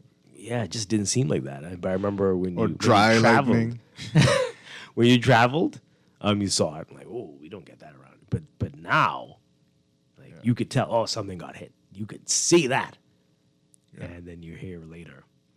Yeah. Okay, so the texter goes on to say, I think we've forgotten what rain looks like and that it can rain for multiple days nonstop. We plop a parking lot-sized area with grass in a concretized, too close for comfort subdivision development and call it a park, and then we speak of these parks with pride. Well, yeah, you're not wrong. That's true. You're not wrong at I all. mean, and when they build them too, they do like some compacting. Mm-hmm. So they mow down all the natural trees, Right. and they put up trees from Nevada, if they have, I don't know, but wherever, you know what I mean. But yeah, we're doing this. We have definitely contributed to the problems, no doubt. They say continually New Providence isn't a planned place. What? It's not planned. Oh, planned. Planned. I thought you said bland. No. I'm like, bland. Oh, it's not bland. It certainly ain't that. Oh boy! All right, this person says it floods every rainy season. It floods every rainy season, just like the load shedding happens. I say people need to do their jobs. Mm-hmm. Okay. All right. The whole island needs serious engineering. Yeah. Now. Yeah. If there is excessive rain and there's nothing you can do, so why are you complaining about flooding? I didn't say there was nothing you can do. I said that it's not about the cleaning the drains, right? There's got to be something you can do. If every single time it rains, this area floods like this, there's got to be something. A funnel, tube, pipe, something, pump, whatever. So, like what they're planning for. Yeah. Pinewood? Pinewood. Oh, okay, What does he say? That area's name escapes me all the time. Really? I don't know why. It never can come out. Okay, that's interesting. But they're going to say it is the way it is, and government will do nothing about flooding, so stop wasting time. I don't think that's true. And then that report we played earlier, it did sound like there are at least some plans. Yeah. There is something that can be done, right? But how costly will it be, and what will it mean? Some people might have to give up their homes. Some people might have to move, and some places might need to be converted to lakes or ponds or canals. Well, you heard him talking about instead of drilling these 150-foot wells, they're drilling like 600-foot wells. Wow. To deal with the water. Yeah. This one says here, Dwight, think about this. We just need to lift our roads higher They're just too low. It's like a soup bowl. Well, again, that presents new issues. Yeah. New issues, and we've seen that many times. The water will just begin to flow into people's homes that would end up being lower than the roads. This one says here, stay home is no advice if we can't battle 10 inches of rain. What exactly are we saying about our disaster preparedness? Do you know what 10 inches of rain is? It's not 2 inches. That's a lot. That's a lot. Anyway, they go on to say, I mean, seriously, stay home, fix the potholes, buy back land, and remove some of the concrete. You make that sound very easy. There's a big hole on Bay Street in Cable Beach that I fell in yesterday. Oh, boy. It's getting bigger. Someone need to go look at that. All right, so this is what I said a few days ago, right? So those things will happen during the rain. Yeah. But how long it stays that way, right? That's the problem, and that's where we fail. That's where we fail. Now, it's been raining a lot. Maybe they can't get out there to fix it. But at least do something. Direct people around it, put up a cone, something. Let people know there's a big problem. Often just leave everybody. Some drivers get angry when like cars start to like move away from water. Like, why are you moving away from the water? Like, stay in your lane. Like, nah, dog, because you don't know what's under that water. Right, yeah. You could leave your car in there. Yeah, that's crazy. The same texter who says stay home is not good advice says Dorian was 36 inches. That's my point. If we can't handle 10, we should move the entire population to the Rocky Mountains. Well, I'm game. Okay. Well, nobody can handle the 36 either, right? 10 is a lot, and that would send most cities around the world into a tailspin. Yeah. You can't send me to the Rockies either, though, because I can't handle 36 degrees. Okay, we're gonna leave that there. Hopefully, people are thinking about this because this isn't sensible to keep living this every few months or weeks now, right? Every few weeks, you have to drive through 10 inches of water. That's crazy. Okay. But anyway, so the big headline in the National Guardian, crime up 8%, murders up 26%. This is for the first 5 months of the year. National Security Minister Wayne Monroe speaking about this in the House of Assembly yesterday during the budget debate. He says major crime is up 18% compared to 2021, the first 5 months of 2021.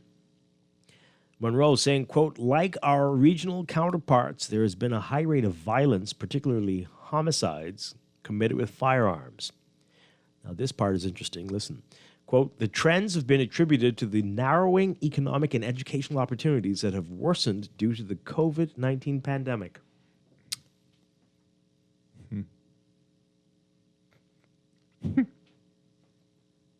What? Do you agree with that? Who attributes it to that? Yes, the trends, apparently. That's what's okay. Yeah. So what were the trends before COVID? When we reached record numbers. But who decided that is the case? The trends. What trends? Did they said. do a study on these people who are committing crime? Okay. I don't understand. Oh, that's one part of it. The other part, he said, quote, the police force has shared that there is still ongoing turf war over territory, drugs, and guns on our streets. That makes sense. This part. This senseless activity has resulted in an increase of homicides by 26% compared to last year. There were 58 incidents compared to 46 in 2021, of which 54 murders occurred in New Providence and 4 in Grand Bahama. Victimology revealed that 59% of the deceased were persons between ages 18 and 35 years. Retaliation and conflict were the most common motives for murder, representing 45% collectively. Now, again, this is for the period January 1st to May 31st. There was an increase in major crimes from 1,580 in 2021 to 1,872 in 2022. Monroe saying, quote, it should be noted that the statistics were attributed to an increase in incidences on both New Providence and Grand Bahama. The former New Providence, had a 25% increase, and the latter had a 5% increase. I think that word's supposed to be incidents. But anyway, okay. The former had a 25% increase, and the latter had a 5% increase, respectively. Meanwhile, there was a 23% decrease in crimes in the Family Islands when compared to 2021. Decrease. Crimes against a person rose by 45%, with 508 incidents reported for the first 5 months of 2022, compared to 351 for the same period in 2021. This translated into increases on New Providence and Grand Bahama, with 49% and 33%, respectively. Meanwhile, there was a 23% decrease in crimes against a person on the Family Islands. Crimes against the property increased from 1,229 incidents to 1,364. Monroe also noted that the trafficking of illegal firearms and ammunition by transnational criminal organizations and the sale by local gangs resulted in easy access to weapons by criminal elements in the Bahamas. He noted that the shot spotter detected 296 gunshot incidents in the first 5 months of 2022. 296.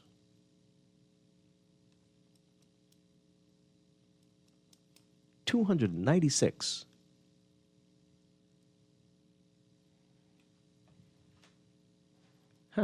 The data showed that 207 multiple shots, 76 single shots, and 13 probable shot incidents, totaling 1,167 rounds discharged. That's the only way they could pick up. Oh, my goodness. He said 419 shell cases were collected and 8 rounds of ammunition were seized. 10 suspects headed in connection with the police response to gunshot reports and shot spotter detections. And there was seizure of 173 firearms and 2,715 rounds of ammunition. 511 pounds of cocaine and 5,178 pounds of marijuana taken off the streets. The seizures, along with the interdiction of other illicit drug types, resulted in 543 people being arrested, of which 427 people were charged with related offenses. He noted that a whole lot of people. Jeez. Monroe noted that, save for small marijuana fields, the Bahamas does not manufacture guns, ammunition, or drugs. He says, quote, all of the above are flowing from North America and South America, particularly from the United States and Venezuela. Most of the weapons being seized are coming from North America. Hence, we will continue to work hand in hand with our U.S. and regional counterparts to rid our streets of illicit firearms and drugs. Okay. All right. Let's get your reaction to all of that, folks. Yeah, the numbers are up. Not much of a surprise. I think we were still under curfews last year at this time, and definitely that has influenced a lot of things. Right? We didn't like them, but some things changed greatly as a result of that. But here we are, back to our old selves again.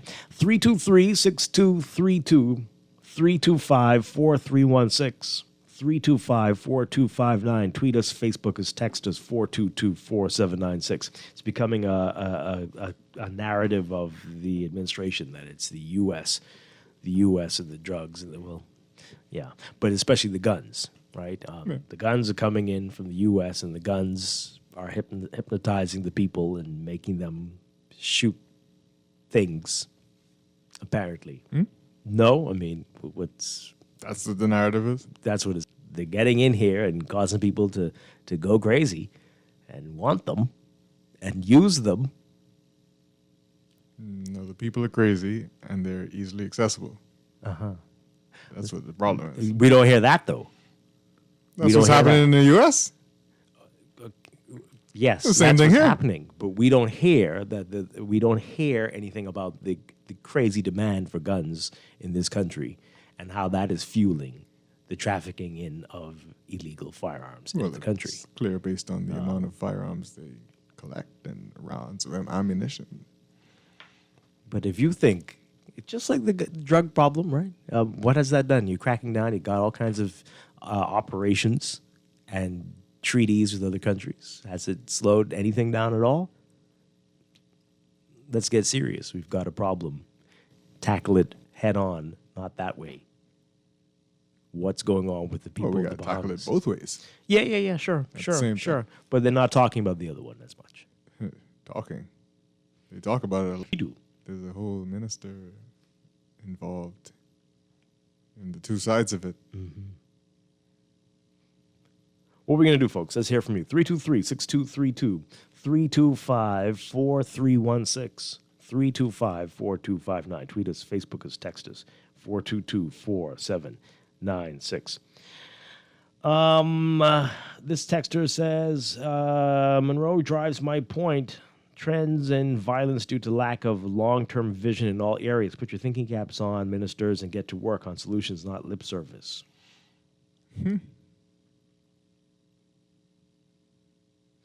This person says here, I really wish we would stop using cockroaches as a comparison to humans. What now?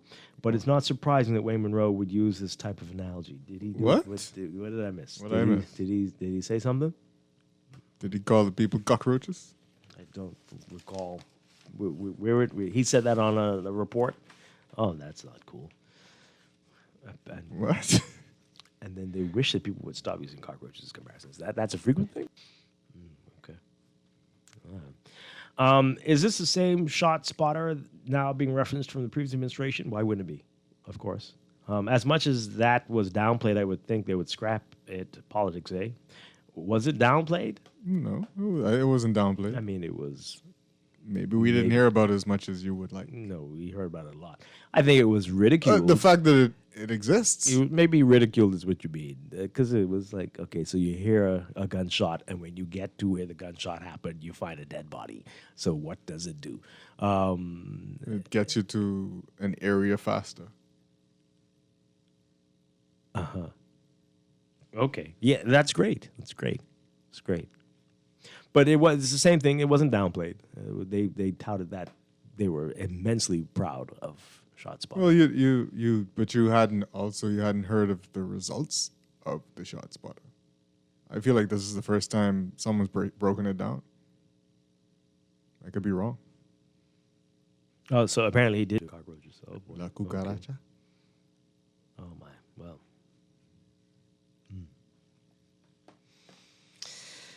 Oh boy. Yep. All right. So what now? What now? Crime up 18%. Yeah. What happens? Exactly. What now? What happens?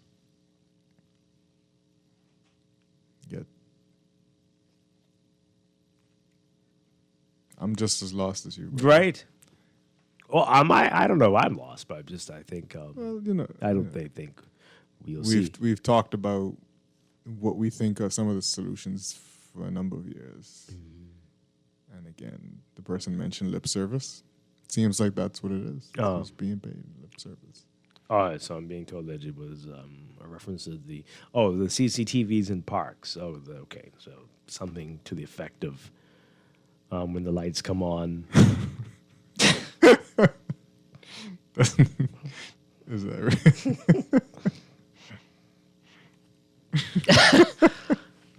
Okay. Okay, well, let's put on the lights everywhere, right? Traffic, these intersections, I can tell you somewhere you need to put the lights on. There's some, oh boy, I have to. Let's take a break because I'm going to say something I shouldn't say. Oh boy. All right, we'll get back to your messages and more after the break. This is Morning Blend on Guardian Radio 96.9. Going down to Regatta, going down to Regatta, following doctor's orders. I going down to Regatta, following doctor's orders. I going down. Around the world, Cleveland Clinic is recognized as a leader in healthcare. Our team of experts relentlessly pursues the best for our patients. From groundbreaking cancer research to state-of-the-art heart surgery, life-saving innovations happen here every day.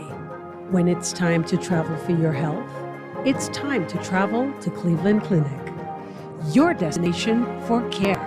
For every care in the world. To learn more, visit clevelandclinic.org/Caribbean. Preparing for a hurricane can make all the difference in safeguarding lives. By knowing what actions you should take to reduce the effects of hurricane disaster. Get all the facts of the potential of having insurance, impact-resistant windows, home emergency power, surge protectors, essential supplies, plus so much more before the storm, after the storm, where to purchase building or cleaning supplies, waste disposal, medical care, which auto shop to go to after driving through flooded streets, and more.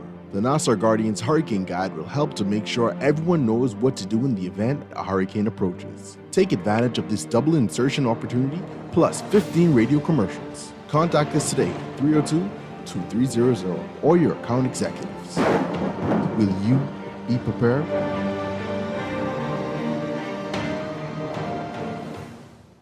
Imagine driving your dream car, doing all the things you never thought you could, like perfecting your parallel parking skills. Or stop dreaming, start driving with a brand new offer from Scotiabank. With an auto loan from Scotiabank, benefit from no payments for up to 2 months, a low interest rate up to 9 years to repay, and free insurance for the first year up to 2.5% of the loan amount. Promotion ends June 30th, 2022. Stop dreaming and start driving today with an auto loan from Scotiabank. Hey, Kaliko, I come back, man. I gotta go in Lucha real quick to see my Grammy. She ain't feeling too good. Miko, you think you're going away without me? And this little boy, this your little cousin, Miko? I go in. Kaliko, you know I ain't got enough money for a 3 years. Well, it's a good thing for you. Bahamas lessons fly free to the Outer Islands, Miko, with the 2 fly free promotion. Oh.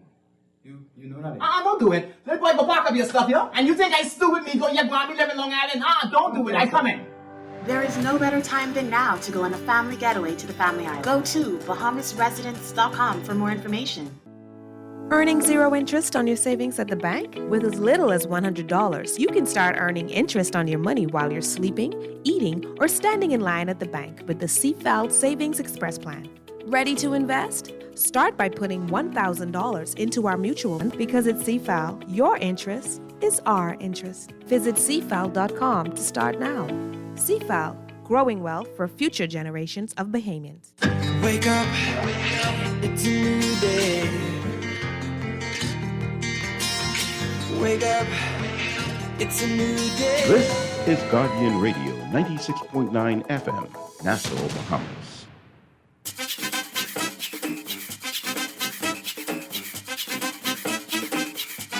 Sting in the building.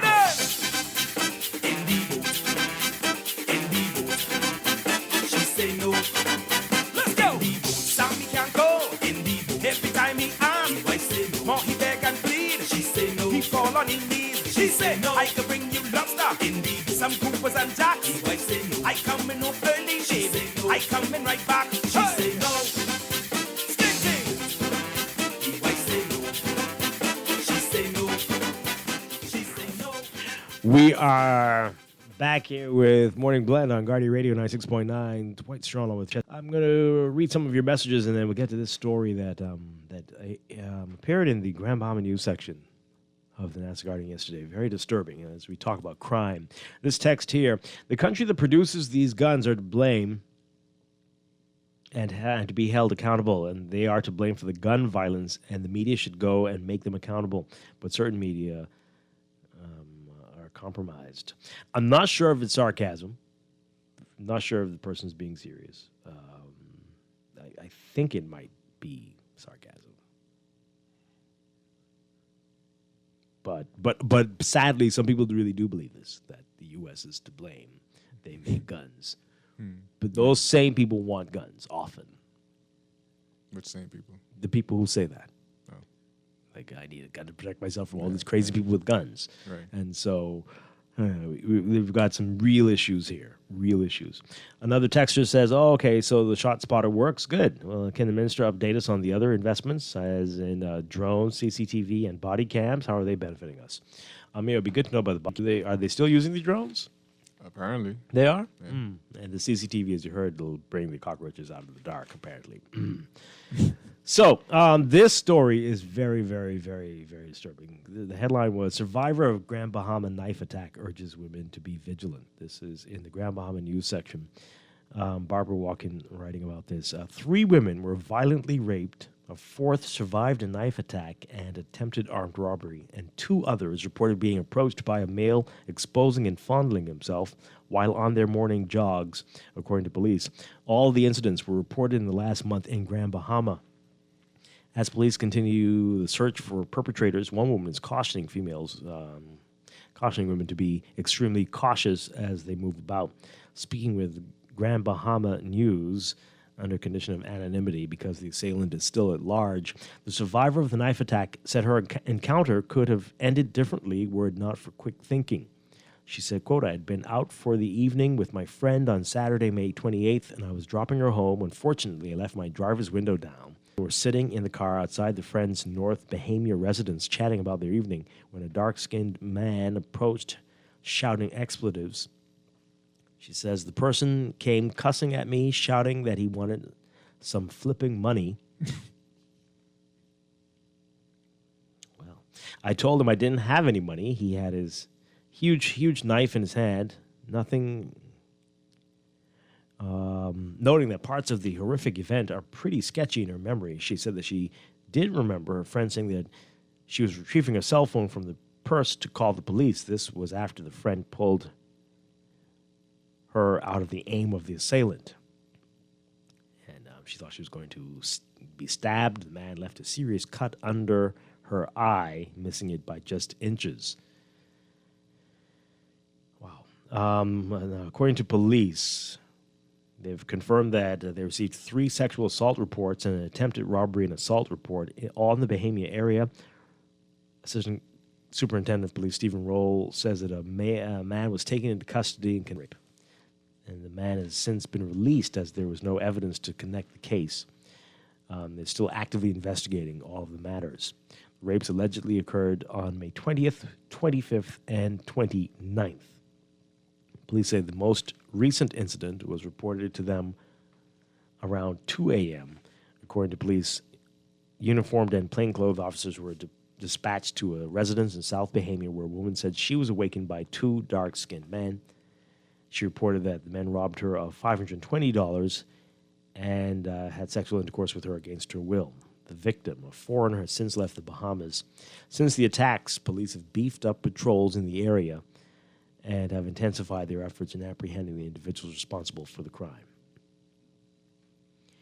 So there's a lot more on this, again, in the Grand Bahama News section, and that's from Tuesday, June 7th. Crazy. Very scary. Yeah. Yeah. Boy. Be careful out there. Yeah, definitely. Well, we had some joggers who got raped too. Seems to be a constant threat. They seem to be being preyed on. Mm-hmm. Yeah. Yeah. And so everybody be careful. Keep your windows up, doors locked. And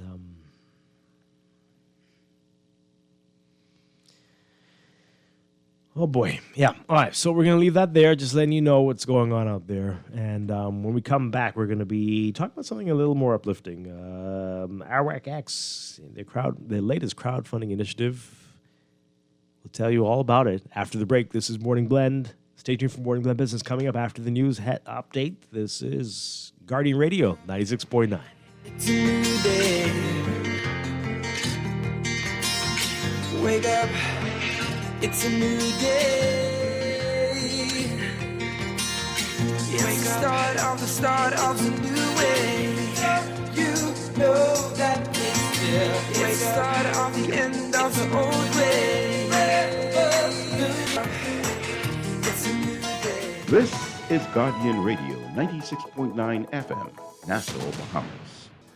The views and opinions of the hosts and guests are their own and do not necessarily reflect the position of the management and staff of Guardian Network.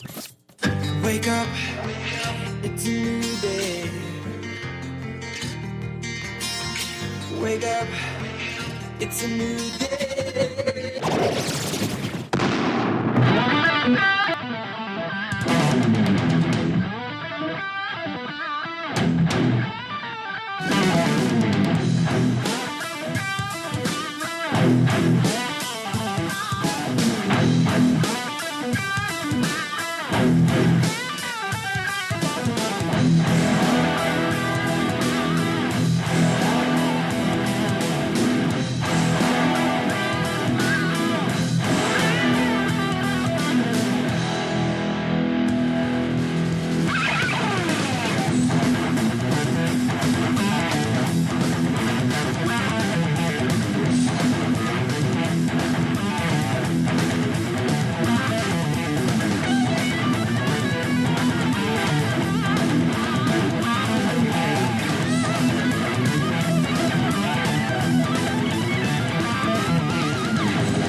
Good morning and welcome to Morning Blend Business on this Wednesday, June 8th, 2022. Welcome back to our Morning Blend listeners. Once again, I'm Dwight Strachan along with Chester Robards. And this morning, Arawak X is back with another exciting project, part of their crowdfunding initiative. And we're going to find out all about it. I mean, people know already by now. It was announced yesterday, so I can say it. Tropical Gyros will be the next. And CEO Kevin Culmer is joining us this morning. Morning, everybody. Along with Bria DeVoe from Arawak X, along with Winston Roll. Great to have you with us. Good morning. Pleasure to be here. All right. So let's get, for those who aren't familiar, we'll come back to Tropical Gyros in just a bit. But for those who don't know, we've had you all on so much over the past few months. But for those who might have missed it, what Arawak X is all about and what you're hoping to accomplish here. Well, Arawak X is a stock exchange operating in the Bahamas, and the current protocol is a crowdfunding platform. And so we work with companies, very talented companies such as Tropical Gyro, to go out to the public and offer the Bahamian public an opportunity to purchase shares in their company, help them achieve their objectives, but also provide a return on investment for all of the investors, and of course, to help to spread the wealth in the Bahamian economy. Mm-hmm. All right. Okay. So how has it been going so far? It's been going great. We've as you know, we launched last August. We had a successful launch there with Red Lobster. We saw some adjustments that needed to be made with the way we structured our offerings, and so we've gone through some adjustments, and we are glad to come out of the gate again with Tropical Gyro, which we feel would be very successful. Yeah. All right. So let's talk about it. Tropical Gyros. I don't see the samples that were there. Well, yeah, it's kind of rough already in the morning. I can imagine. Because I got to maintain my quality of product. I don't like to use leftovers. Oh, okay. You don't have a breakfast gyro, right? Not yet. we do have it in the. I have a full menu for breakfast. Oh. I just haven't initiated yet. I will be honest. Breakfast is a tough go, right? Because you have to really get up early in order to meet that breakfast crowd. A breakfast menu, some breakfast gyros that will come down the pike at some point. So it will come. All right, so take us back. Tell us all about Tropical Gyros, how you got into this. Okay. Take us to the very beginning. All right. Well, again, good morning, everybody, and thank you for first and foremost for having us on your show this morning. In 2015, I, left my job as the executive chef of a restaurant out on Old Fort Bay at Nolly Johnny's. I've always been grateful for the opportunity that they gave me to present my talents and skills. But that being said, I needed to find something to do. So I had already booked a booth with the World Relays and for Junkanoo Carnival that year. So I decided, what am I going to do? So I came up with this idea of a sandwich, and I put it together. My wife came home from work that evening, and I said, okay, what's for dinner, everyone? So they wanted to know what I had for dinner. So I gave them these gyros. They said, well, what is this? I said, just try it. I did the jerk pork and the jerk chicken. I just try it and let me know. And they loved it, right? And they said, wow, this is something. I said, I think this is my thing. I think this is going to be the next thing that I'm going to put out, and I believe I can do this. They said, man, that's good. So we bandied back and forth, and it was actually my stepdaughter, my youngest stepdaughter, that came up with the name Tropical Gyros because I wanted to call it Paradise Gyros, but she said, no, call it Tropical because of the fruits. I said, okay, there we go. And so we launched it at the IAAF World Relays in 2015, and the response was just absolutely overwhelming. I do remember this, actually. The lines were very long. We couldn't get through it. I believe if I had more skilled help with me at the time, I had one of my fraternity brothers rolling. He does my marketing now. Hey, Leonardo. And I'm going to tell you, we couldn't get the lines moving fast enough. But, we sold 1,700 gyros in those 2 days. Wow. Okay. But it was so popular, it seemed like people knew it already. No, they just, you know what it was? People started walking, the first person started walking around with it. So what is that? Because at our offerings especially, people are so used to holding a styrofoam container in their hand, right? And it was at the World Relays that I realized at that point that I hit something. Yeah. I found something. And so from there, we started doing we did the Junkanoo Carnival concert, did very, very well there, did like about 1,200 gyros that night. My goodness. Boy, it was tiring, I'll tell you. I remember coming home at 7 o'clock in the morning from the concert, but wow. I knew that we had something. So we started doing deliveries from home And then I rented a professional kitchen in August of 2015. And then in February 2016, I took a outdoor location on Gladstone Road in a landscaping company opposite BFS. So we started getting some walk-up traffic then, in addition to deliveries. So, and then in 2017, of course, I opened up, and from there we've been going strong. Right. And so it's been a wonderful journey.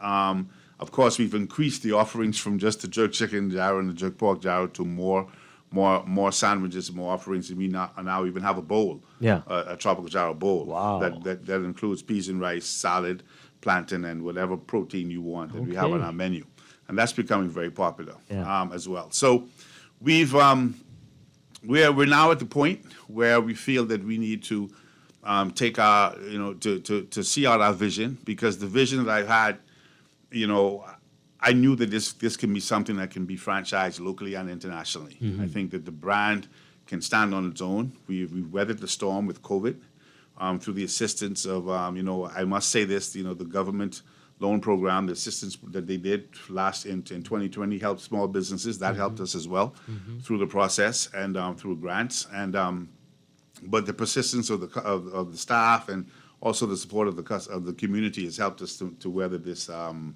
the COVID environment. Yeah. And we were built for it because we were a takeout restaurant. Right, yeah. So that really helped. I think the model for that really helped and using delivery service. So moving forward now, we've had 5 years. We feel we have a strong foundation. So now it's time to go to that next step. We had expanded to downtown at the Point in 2019, in summer of 2019. But of course, COVID came. Yeah. And we just couldn't sustain the location. Downtown was a ghost town. Of course. Yeah. So we had to shuttle that because it would have just drained everything that we were trying to do with Rosetta Street. So now we're coming to the crowd, to RWAC X, speaking with them and say, look, help us achieve this goal. Help us to become the first Bahamian restaurant, the first Bahamian brand to franchise not locally but also internationally. Okay. And we know that we have a product that can compete internationally, because at the Commonwealth Youth Games, all of the different countries, the people from various countries, Australia, Britain, Jamaica, Trinidad, Canada, they were just enamored with our product. And we're like, wow, this really, you should bring this here, you should bring this there, and for Jamaicans to talk about the jerk and say, this will do well over there. That's pretty impressive. That said a lot to me at the time.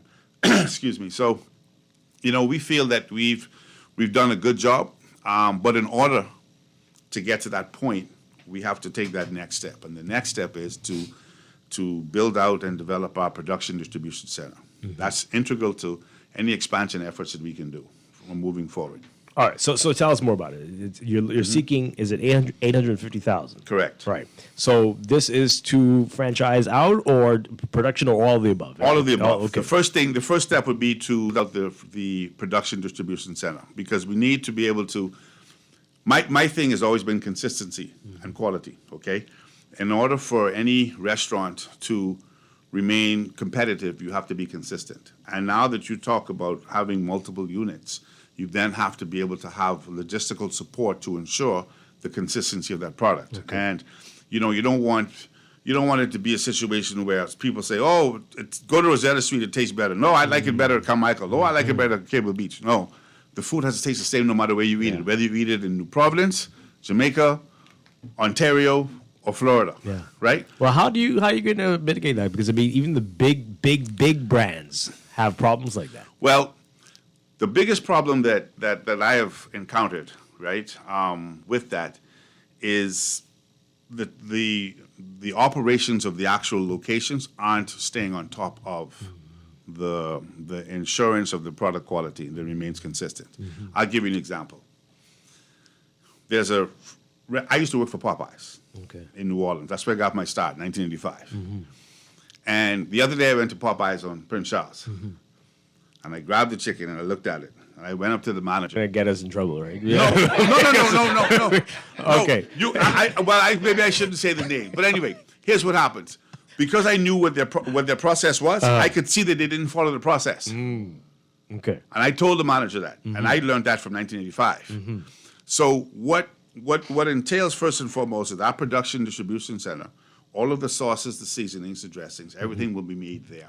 under my watchful eye. Okay. Right? All right. And then sent out to the rest. So at that point, in the actual location, the only thing that has to be done is cooking and making of the sandwich. Wow.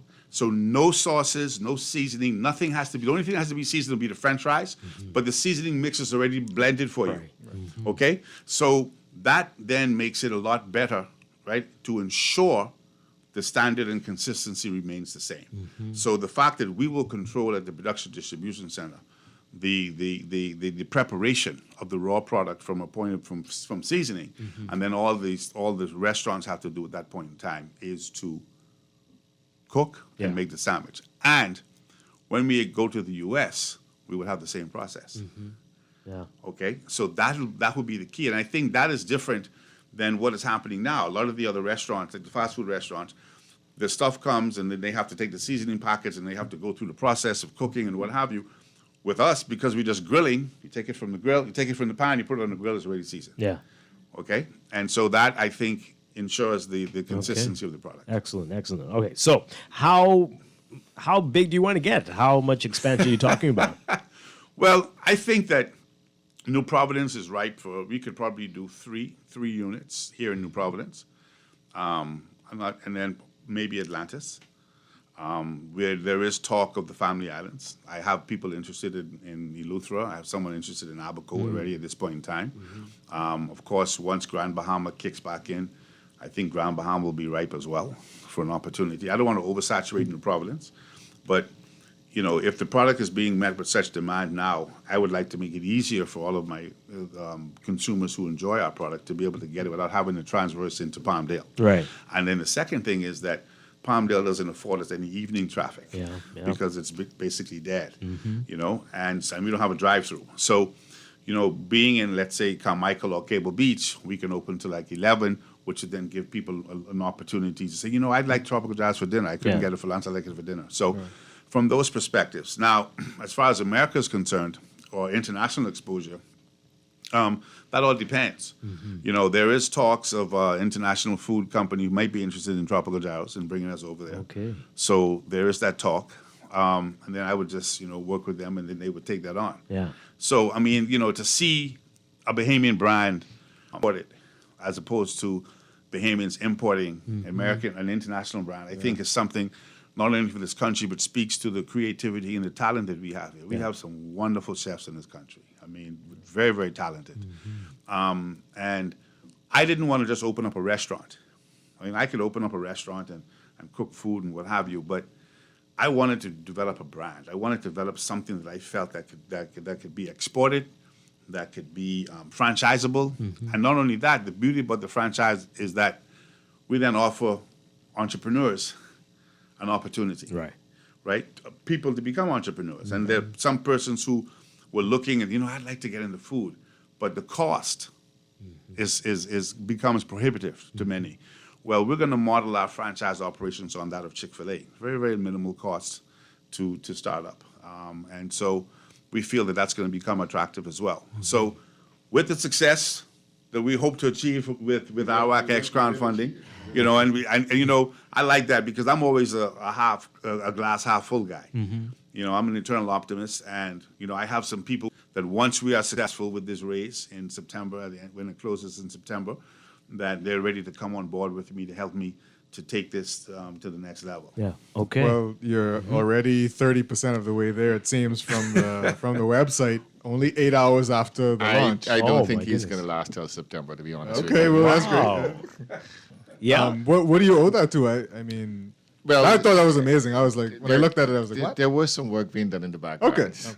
Yeah, and it's part of what we've come to realize with our experience is that going to the crowd with some work already being done and some degree of success helps to make the offer a lot more attractive because, you know, what the song say, no dog don't bark at park car. So once people see some movement, then everybody start to get this sense of urgency that I need to get in now before it all disappears on me. And people like our taste, so they know well, you the know, product. that is the key. You know, it was. Look, people said to me, "Well, why are you trying to?" Even sometimes some people who come for us for the first time think we're Greek and we have the tzatziki sauce and we use the spit. And I said, no. I said, the Greeks have their flavor. It's a great flavor.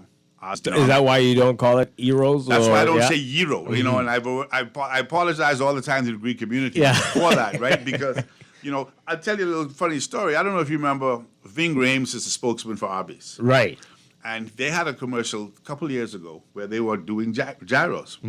And so he would come on and say, we have the gyros. And they pulled the commercial in about 3 months. And then he came back 2 months later and he says, we have the euros. Right. So obviously the Greek community was upset that they had bastardized the name. So I understand, you know, people, you know, messing with the name. So I Do always you get say that from the community here? I have, you know, jokingly. Yeah. But, you know, behind every joke sometimes there's a little bit of truth, okay? So I always like to apologize to them, you know, and so I say, you know, we Bahamianized it. Okay. And so I want people to know, so we say gyros because, you know, we take words and we Bahamianize them. Oh, yes, we do. Okay? So, you know, I mean, we take thing and we turn it into ting, you know? So, you know, that's what we do. And so I felt that was synonymous with what it is that we're trying to accomplish, right? We want to bring the Bahamian, we fuse the Bahamian Caribbean flavor together, you know? And they recognize that, you know, my wife, hey, Pam, you know, been great support to me. I'm going to tell you, I couldn't have done it without her support. Yeah. You know, and they said behind every successful man is a strong woman. But she's not behind me, she's beside me. Okay, wonderful. And so, you know, she works with the company. She does all the HR stuff for us. You know, and as we, you know, we downsized, of course, when we closed the second location. So right now, you know, she's just sort of gearing up, waiting for when we get this expansion to come back full force. She's ready plotting and putting things down of what she's going to do with the staff and get the staff motivated to move forward. So, you know, as a team, you know, we're trying to take this to the next level. Even my 4-year-old, she likes to come in, and when she walks in a restaurant, hi everybody, she hails everybody, and she says she's ready to work too. So, oh my goodness, I hope I don't get in trouble with child labor laws, but she's just a taste tester, right? Yeah. She says, Daddy, you have the best fries. Your fries are better than McDonald's. I said, right on. There you go. All right, Kevin Cutler, we're going to come back to you to find out more about the franchising opportunities. But Bria DeVoe and Winston Roll, tell us about FAR and what people who want to invest, what they need to do right now. So I think Winston gave a really good overview of why we're seeing that 30% bar at the moment. So thank you to everyone who's participating already. So what does that mean? That people already have pledged their money? They are exactly ready. Immediately at the launch at 9:00, we were getting people coming in the website, signing up, and that's one key thing we want to talk about. So if you've already been through our platform, if you invested in one of the other companies, you are going to see some new changes on the website. We took a 6-month hiatus that you guys saw, but on our end, we were making adjustments, making it better for the investors, making it better for people to access RORX. So you will see some changes on the website. They should be simple and easy for you to walk through, but you know, once you go to the website, RORX.com, you want to invest in tropical gyros, you invest now, and then you are going to walk through some documentation in a short, very, very short form. But if you have any trouble going through it, you can always contact our offices. We're very responsive. I think even on our social media channels, you can reach out to us and we'll help you out. But it is a more simple process if you remember the last one. Yeah.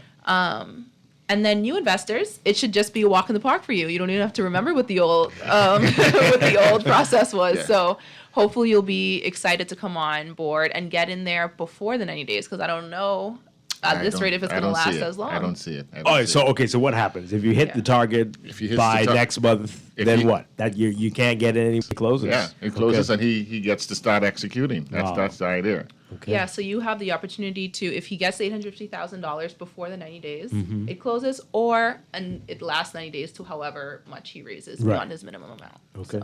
So talk about the minimum. What does that mean? So you could hit that and still... Well, what we do with each of the founders that we work with is we try to understand what their ultimate objective is, but also look at what is the minimum amount that they can use to get their project moving, where they can generate revenues, where they can be in a position to return, to give a return for investors. Because that's what the key is. The key is you want to make sure that whatever they're doing is going to give the people who invest in them a return on their investment.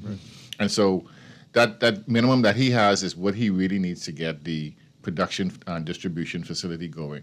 And so if he can just get to that, then we can get started. But obviously, the 850 is what he ultimately wants to have. Is it stated what the minimum is? Or? Yes, it is. It is stated 350. 320. Yeah. Okay. Yeah. All right. So what is the minimum that an investor can put in? Or how does that work? With his own, it's a minimum of 4. Okay. So it's affordable to it's pretty reasonable. Everybody. Yeah. And that is part of our mantra. We wanted to ensure that whatever products and offerings we put out there was at a price point that all and sundry could afford it. We didn't want it to be where only certain persons in the society would be in a position to participate. Any maximum? As much as your pocket can afford. All right. Someone can finish him off tomorrow, right? There you go. There you go. There you go. Dwight, you have some plans, Dwight? I'll make some calls. All right, let's take a break. When we come back, we'll get more into what the future looks like for tropical gyros. And this is Morning Blend on Guardian Radio 96.9, Morning Blend Business. We'll be back. Stay with us.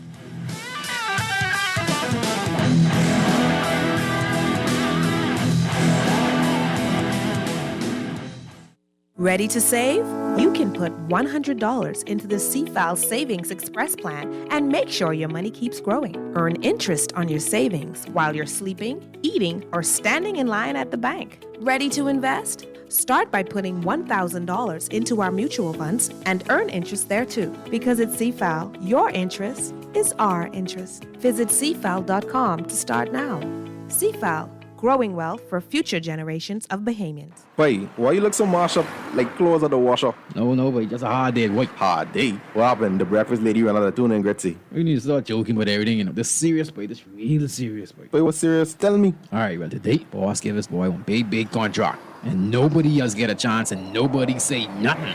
Boy, you know that way? Yeah, but nobody's saying nothing. Boss man just tell people to sign the papers. Then he send me to meet his boy downtown and collect this envelope. You need to tell somebody. You need to become a whistleblower. You know I's a real man, but I never blow no whistle. I be drunk all my life and junk, you know. No way. A whistleblower is someone who tells people what they see when they see something wrong happening at work. But I ain't no whistleblower and I ain't no snitch. I still white there, you know. But ain't nobody can know it's you. All you gotta do is call Crime Stoppers, or you could text them from inside the Crack Crime Bahamas app. They don't ask about you. And your call goes straight through to Miami, so nobody know you is. And if you text, your message get mixed up like Kong salad. Call 328-8477 from Nassau or 242-300-8477 from the Family Islands. Switch for better when you move your mortgage to Scotiabank. Leave behind that old mortgage plan and open the door to a low interest rate. No payments for up to 2 months and cash back of 2.5% of the mortgage amount up to US $10,000. And guess what? It gets better. Apply for your Scotiabank credit card and enjoy a low 9.99% introductory rate for the first 6 months. Switch for better and upgrade your mortgage today with Scotiabank. Offer ends June 30th, 2022. Those boring socks this Father's Day. Show Dad you care with something more personal. Get a gift he'll cherish and remember forever from Inventive Intellect. Leather and nylon wallets, baseball caps, neckties, keychains, mugs, flasks, customized dog tags, t-shirts, and more. Plus, we've got some custom boxes starting from only $10. We've got everything you can imagine for a special, personalized Father's Day at Inventive Intellect. Sunlight Cottage off East Street North. Call us today at 676-5811 or 821-9457. Inventive Intellect.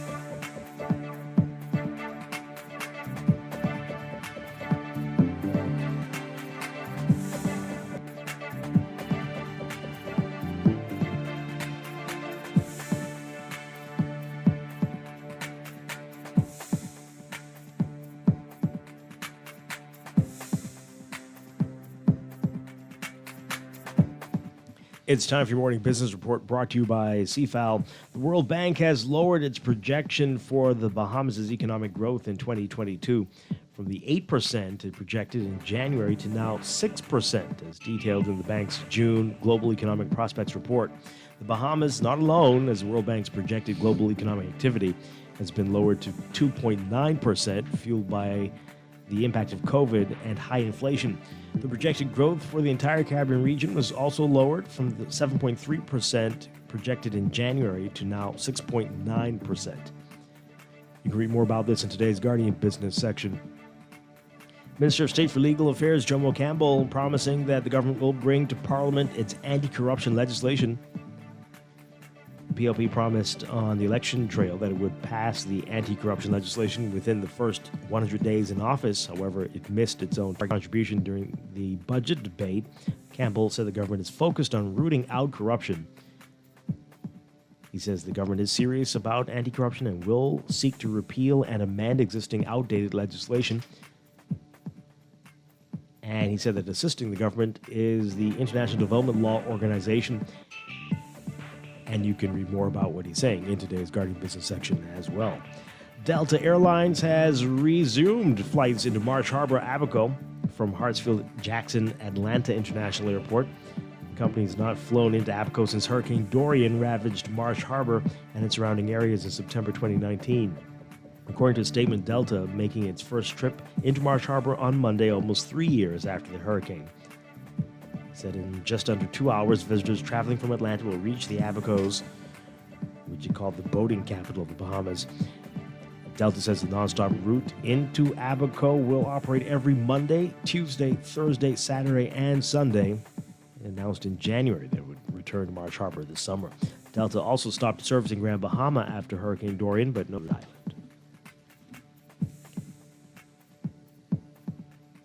Overseas, Russia's war in Ukraine and the energy and food crisis worsening and will likely drag down global economic growth and push up inflation this year. That's according to the Organization for Economic Cooperation and Development. China's zero COVID policies, which have further scrambled manufacturing supply chains, also weighing on a world economy that was just starting to rebound from the COVID-19 pandemic. The OECD, a club of largely wealthy nations, expects the global economy to expand 3% this year, down from the 4.5% that it predicted in December. Inflation is forecast at nearly 9% for the OECD member countries, which include the United States, United Kingdom, and many European nations, nearly double the previous estimate.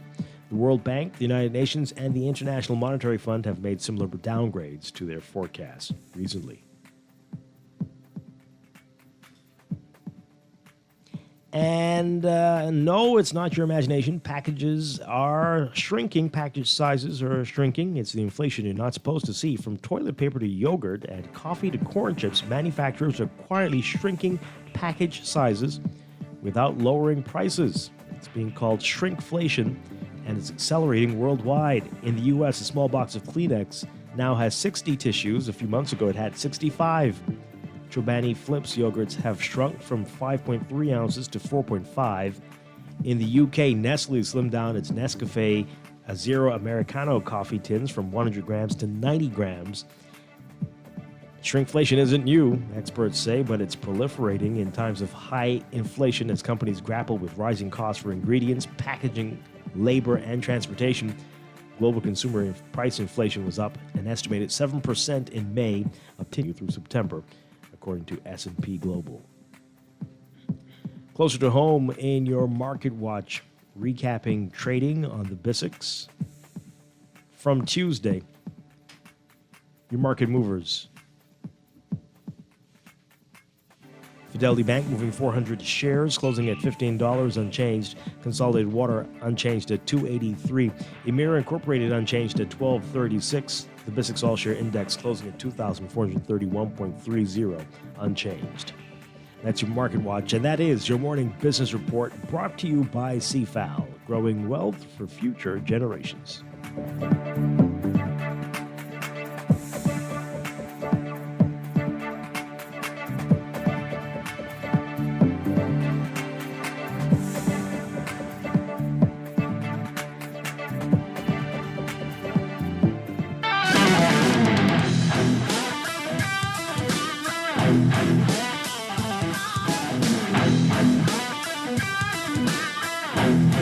We are back here with Morning Blend Business on Guardian Radio 96.9. Dwight Strachan along with Chester Robards. We are talking with Kevin Culmer with Tropical Gyros, and we've got Winston Roll and Bria DeVoe with Arawak X.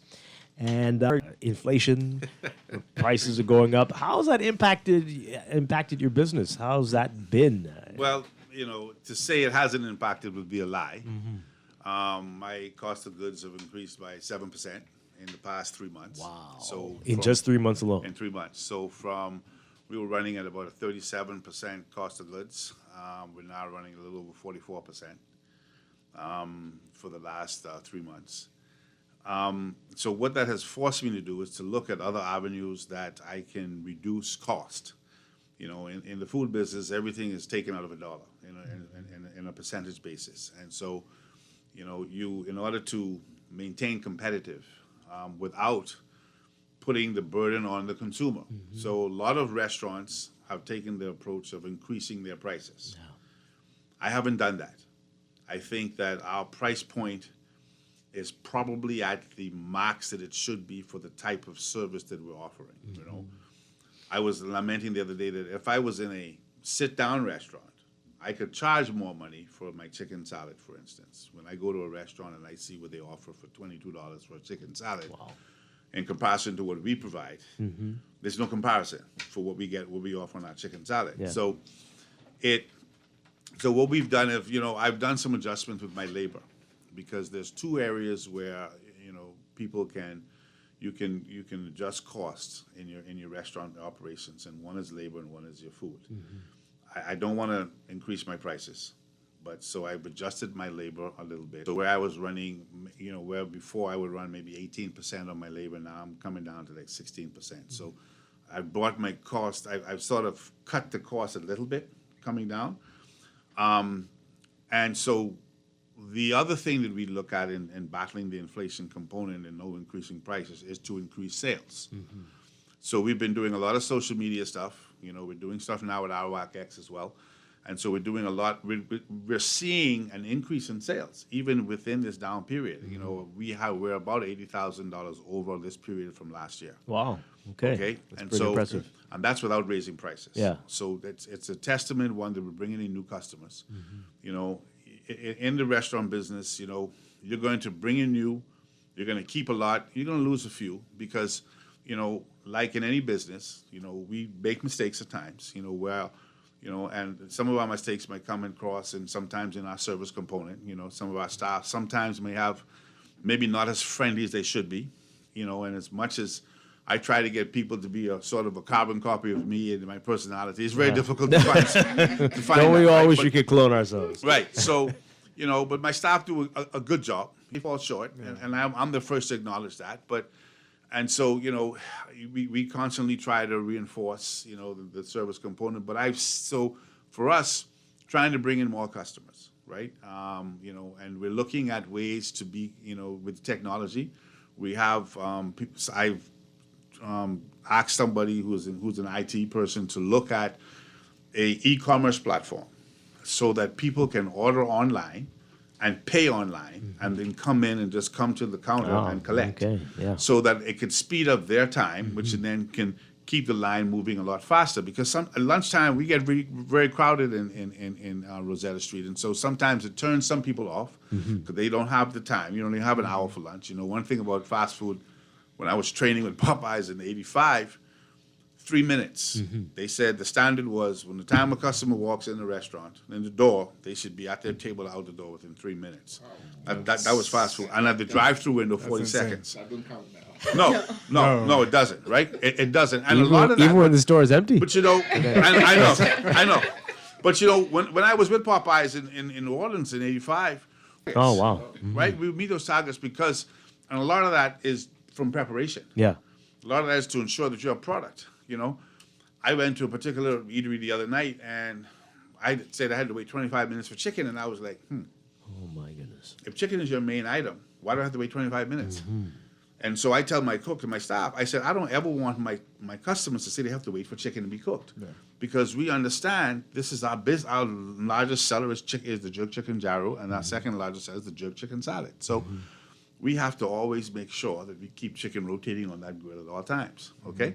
And if I come in and you're sitting down on your phone and a customer, and I'm saying, well, why are they waiting? We're waiting on chicken. I'm gonna get a little bit upset. Oh boy. Because the customers are the most important persons we have. So absolutely. those are ways that I'm looking to address the inflation component, right? Okay.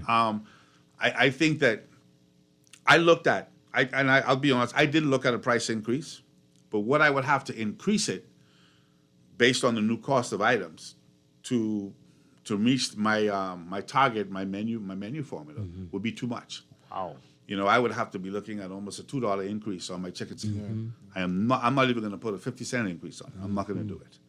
So, you know, I'm hopeful that some of the new duties that the government has now enacted on this new budget, chicken, for instance, they've dropped it by 20% duty rate. So I should start to see a reduction in my chicken, because I'll give you an example. In June of last year, I was spending $67 for a 40-pound case of boneless chicken thighs. By July 1st, I was spending $167 for that same case of chicken. Right? And I adjusted. Now, I did have These to are adjust. special chickens.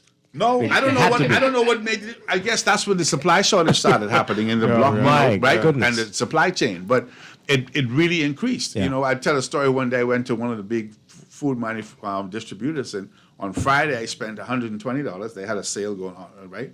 And then I went back there on Monday, and it was $172 from Friday to Monday. So these are challenges that we're faced with, right? Yeah.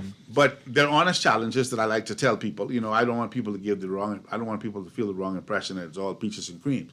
Restaurant business is a tough industry. As we do know, 9 out of 10 restaurants fail.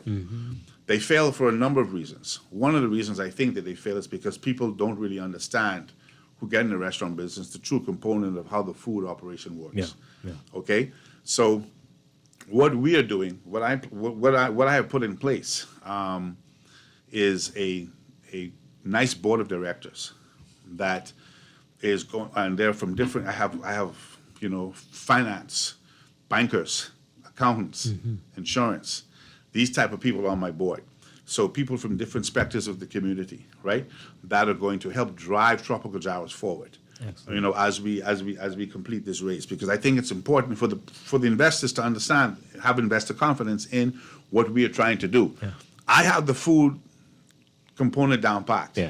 Okay, the costing, the analyzing. I'm constantly looking at at ways to go, but now we're putting a team, and I'm going to be hiring a marketing team to really push our marketing efforts forward. You know, and so doing that is going to position us as we go through this expansion to really push forward. Excellent. I got to ask, since you mentioned it, is that something, because I know it's something they kind of require. What's the acronym you have? The business has to have the team that delivers magic. Magic. Yes, right. magic. Yeah. Now, did you have that magic, or did you have to put that magic together? No, I had a group of advisors that I've always tapped into. Okay, some of the people that sit, like my directors, a couple of people in my directors, same individuals that we're talking about. And so while we didn't always sit and have a big meeting together as a board, I would call and, you know, hey guys, listen, this is what's happening, you know, what do you suggest, and stuff like that. So I had sort of a team of advisors in place that I've been using, coming to them. We're now going to put it more structured. Okay. You know, with ROXX's help, we're going to put it more structured. And of course, now, you know, the relationship doesn't end once the investment has been closed. It doesn't end because they are going to continuously, you know, assist in trying to see it forward. Because, you know, for them, it's also a feather in their cap to say, hey, look, we've helped another Bahamian company achieve its goals and achieve its vision and help them along their way. So let's continue to work with them. And I think the synergy of Bahamians working together, right, and bringing different expertises to the table is what can make us all successful. You know, too many times, you know, people try to do it on their own and try to do everything on their own, you know, and while, you know, Vincent alluded to it, hey, I understand food. You know, yes, I have a business degree and I have, you know, a little understanding, but I understand food. That's my forte. You know, and I could eat, sleep, and drink the restaurant business. Excellent. You know, and everything about it. So the investors should have confidence, and now they can hear the confidence in the fact that I have a team of people working with me that are professionals in their fields, that are then going to drive the business side of this. Wonderful stuff. Kevin, remember when you set your marketing team up, remember radio marketing works? Oh, yes. Guardian No, I Radio, understand. it'll be a good partner for you. But we've got a lot of questions here, Bree and Winston, about from investors and potential investors. So people are asking, so what do I do? This person saying, I'm a previous investor. Do I have to submit all the documentation again? I think you said that already, but it was pretty long the first go round. I am unable to log into my account. So what do I do? Okay, that's one of the changes, and what we've done is we've significantly simplified the process, and so when they've invested before, they're gonna have to go through the investment as if they're a new investor again. But this time, the only thing they have to upload is their national insurance card and a driver's license or passport. So before it was a whole lot more, and it was a kind of an onerous process. Right. So even the new people only have to do that? Yeah, all persons have to do it now. Yeah. The other thing too is we've restructured our customer service team where we're a lot more proactive, and so it was interesting. Some persons who registered yesterday, we had the team call them yesterday afternoon because there was one or two nuances with their application. And they were like, but I just registered a few minutes ago. So we're trying to be a bit more proactive and provide a higher level of customer service as well. Okay, so I think you answered the other question. Someone saying they can't find their login details, but so just go back through. Yes. Yeah. Okay. And I have to say that through this experience, you're going to find that if you log in today, you're going to see one thing. When you log in tomorrow, there's going to be some slight adjustments. We're constantly improving the system because now. One of the things we did in that 6-month period is we took over our own technology. So we're not using a outsourced technology any longer. We built our own platform. And so now we're tweaking it as we see and as the customers demand. Exactly. So if any ideas, if they think it could be better for them, if the user experience can be improved, we want to know what those things could be because we can't see everything that investors will see or issuers will see, anyone coming to the website. So please give us that info. All right, so we know that the couple of the previous companies had some issues and didn't meet their targets. So somebody's saying, I tried to invest and they're having a hard time getting their investment back. What do they need to do? How do they reach out to you all? We have an email, invest@iracx.com, that they can send all their complaints to. But if there may be a handful of persons from the previous ones that may still be outstanding. If any of those persons are still having issues, they can feel free to give me a call, 424-6517. And I'll Say that one more time. 424-6517. And I'll personally get it into the hands of somebody who can help them. And we've had a couple of instances like that, but we've dealt with all of them on an individual basis. Okay, excellent. Kevin, this is for you. Pam is the best. She introduced her work family to tropical gyros, and I've been hooked ever since. Tell us again how we can get on board. All right, so that's good. That's like my next question would be: if you are interested in being a franchisee, what do you need to do? What should you do? What you need to do is start putting a few dollars together. Not much. I would throw out a figure like I'd say, sit down with about $10,000. Okay, just have that ready to go. What we are doing, Dwight, is I looked at a lot of different franchises, having worked for both Popeyes and Burger King. Okay, and the model that I like is Chick-fil-A. Okay, what they go and do is they go and set up the unit, and they seek and interview franchise operators. Okay, and they have about 60,000 applicants every year, and then they choose an applicant they choose persons from that, and because you're part of a family, and the key component for them is they want the person to work in the business. Okay, they want the person to work in the business. So what I want to do is give people the opportunity who might be working on a job making $30,000-$40,000 a year, if we can count them maybe in 50,000, to have the opportunity to operate in a Tropical Gyros franchise as a franchise operator, where they're going to be earning anywhere from $75,000 to $150,000 a year, based on revenues. They don't have to worry about setting up the business. We're going to do all of that.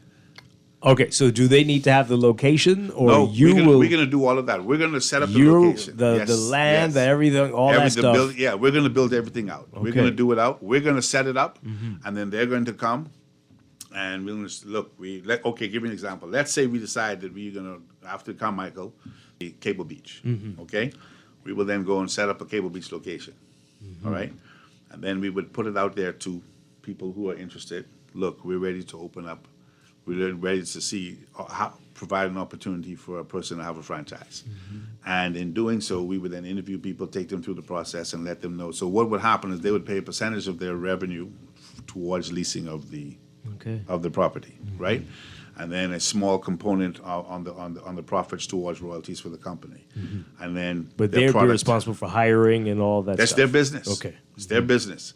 And they earn their salary, and then whatever profits they make, that's on them. And they buy the product from Tropical Jarrows. And then so they are essentially their own boss. They own their own business without all the headaches of trying to find $60,000 to $100,000 to invest in a restaurant just to get it open, and then having another $30,000, $40,000 on hand for operating capital to carry them through the business. So right now they can walk in and get probably a Tropical Jarrows franchise for $10,000 because for so many years I wanted to be a restaurant owner, but it was tough finding the money. It was really tough. So if we're in a position with this, with moving forward with our goal and our plan, we can then provide that opportunity to Bahamian investors. Okay, that's pretty cool. I just wanted to say now, don't let's get things confused. We need to get him that 850 first. And he's absolutely right. Those things will happen, and so we'll be looking at that probably within 12 months because like I say, everything is in steps. So the first step for us, once the launch is closed, because the question was asked of me yesterday, is to get the production distribution center up and running. I can have that ready to go within 3 months because I've already done all the research. I already have the quotes for all the equipment and everything ready to go. All the people are doing waiting over there in Florida is for me to send the deposit.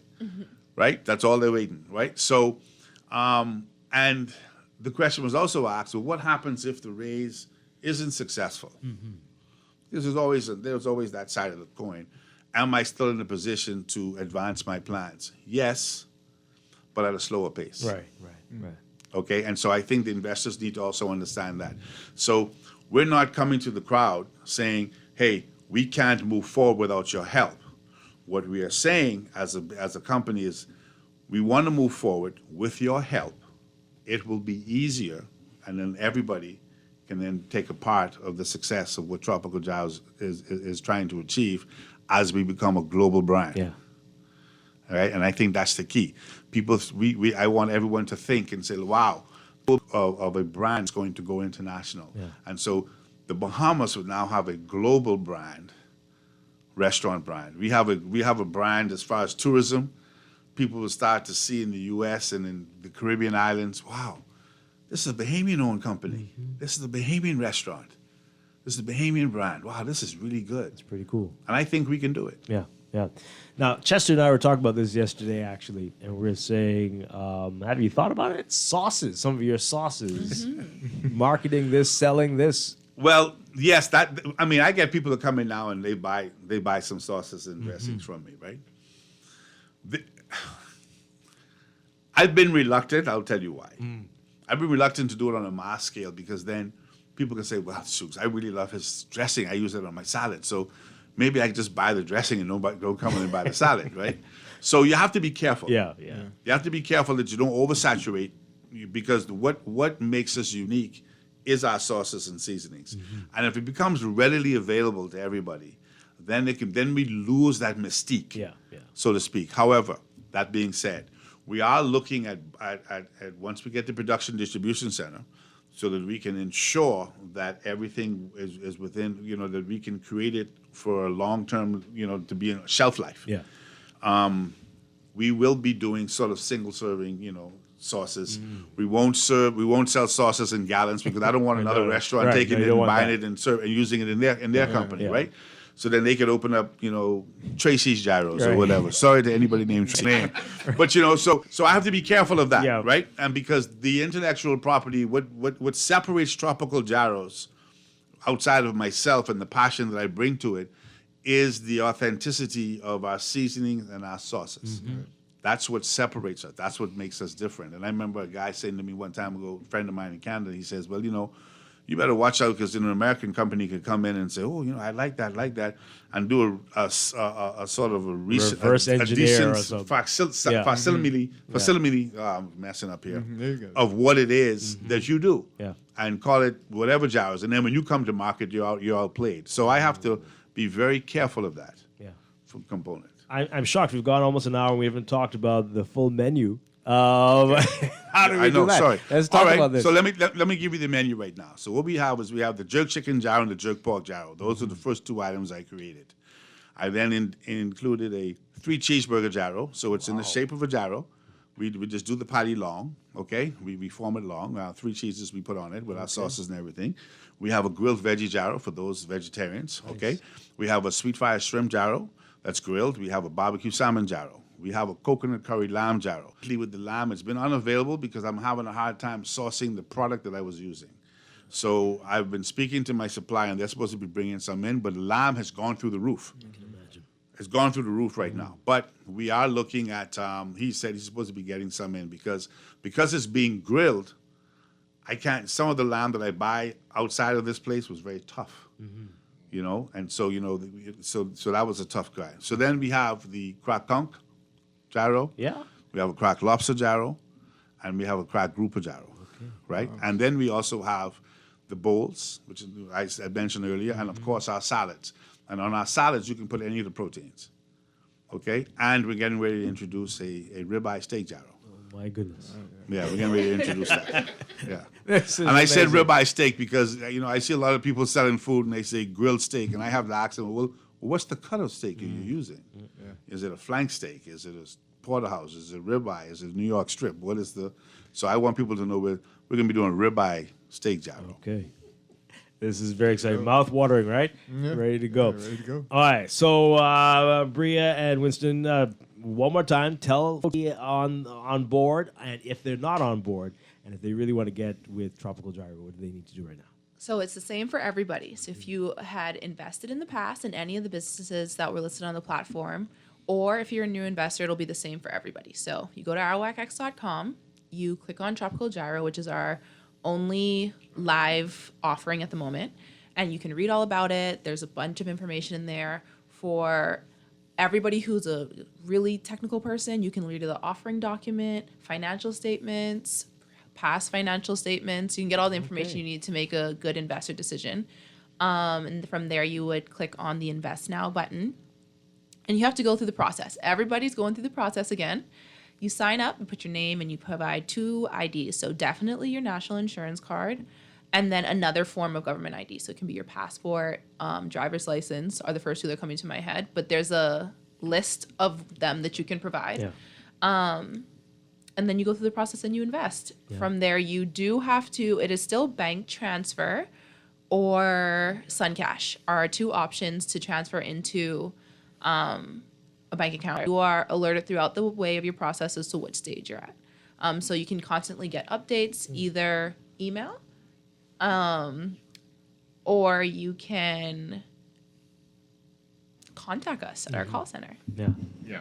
You can, and as well as you go through the process, one of the things that we've done on the back end too is persons will be getting alerts via text messages of their activity on their accounts as well. So we plan to keep you engaged in the process throughout the entire process, as opposed to you having to call us to find out what's going on. Right. And just $36 to get in. Exactly. Right? $36 is the minimum amount, but then you can do any multiple of 9 after that, because each share is $9. Right. And as much as your pocket can bear.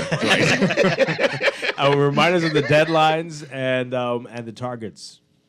So the minimum raise is $320,000, but Mr. Calmer is going for $850,000 to get everything off the ground quickly.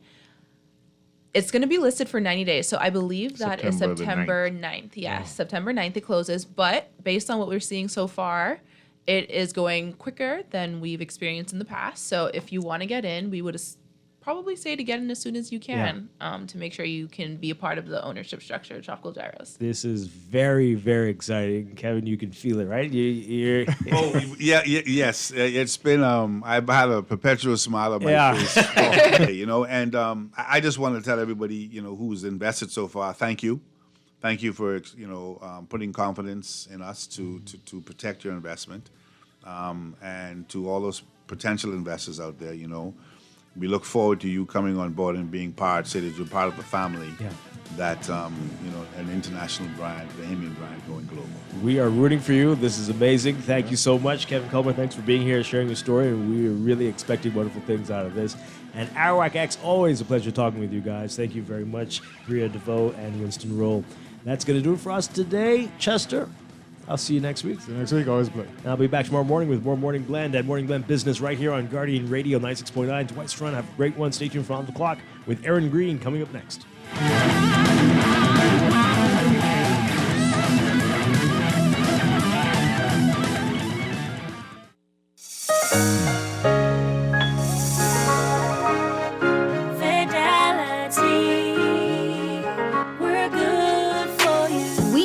How important collecting your money can be to the success of your business. Start your relationship with Fidelity today so that we can show you the many options available to you with our merchant services. From click and pay options online to merchant terminals and e-commerce options. We're here to help your business succeed. For more details, speak to one of our business development officers at 356-7764 in Nassau or 352-6676 in Freeport. Visit our website at fidelitygroup.com or visit any of our branches.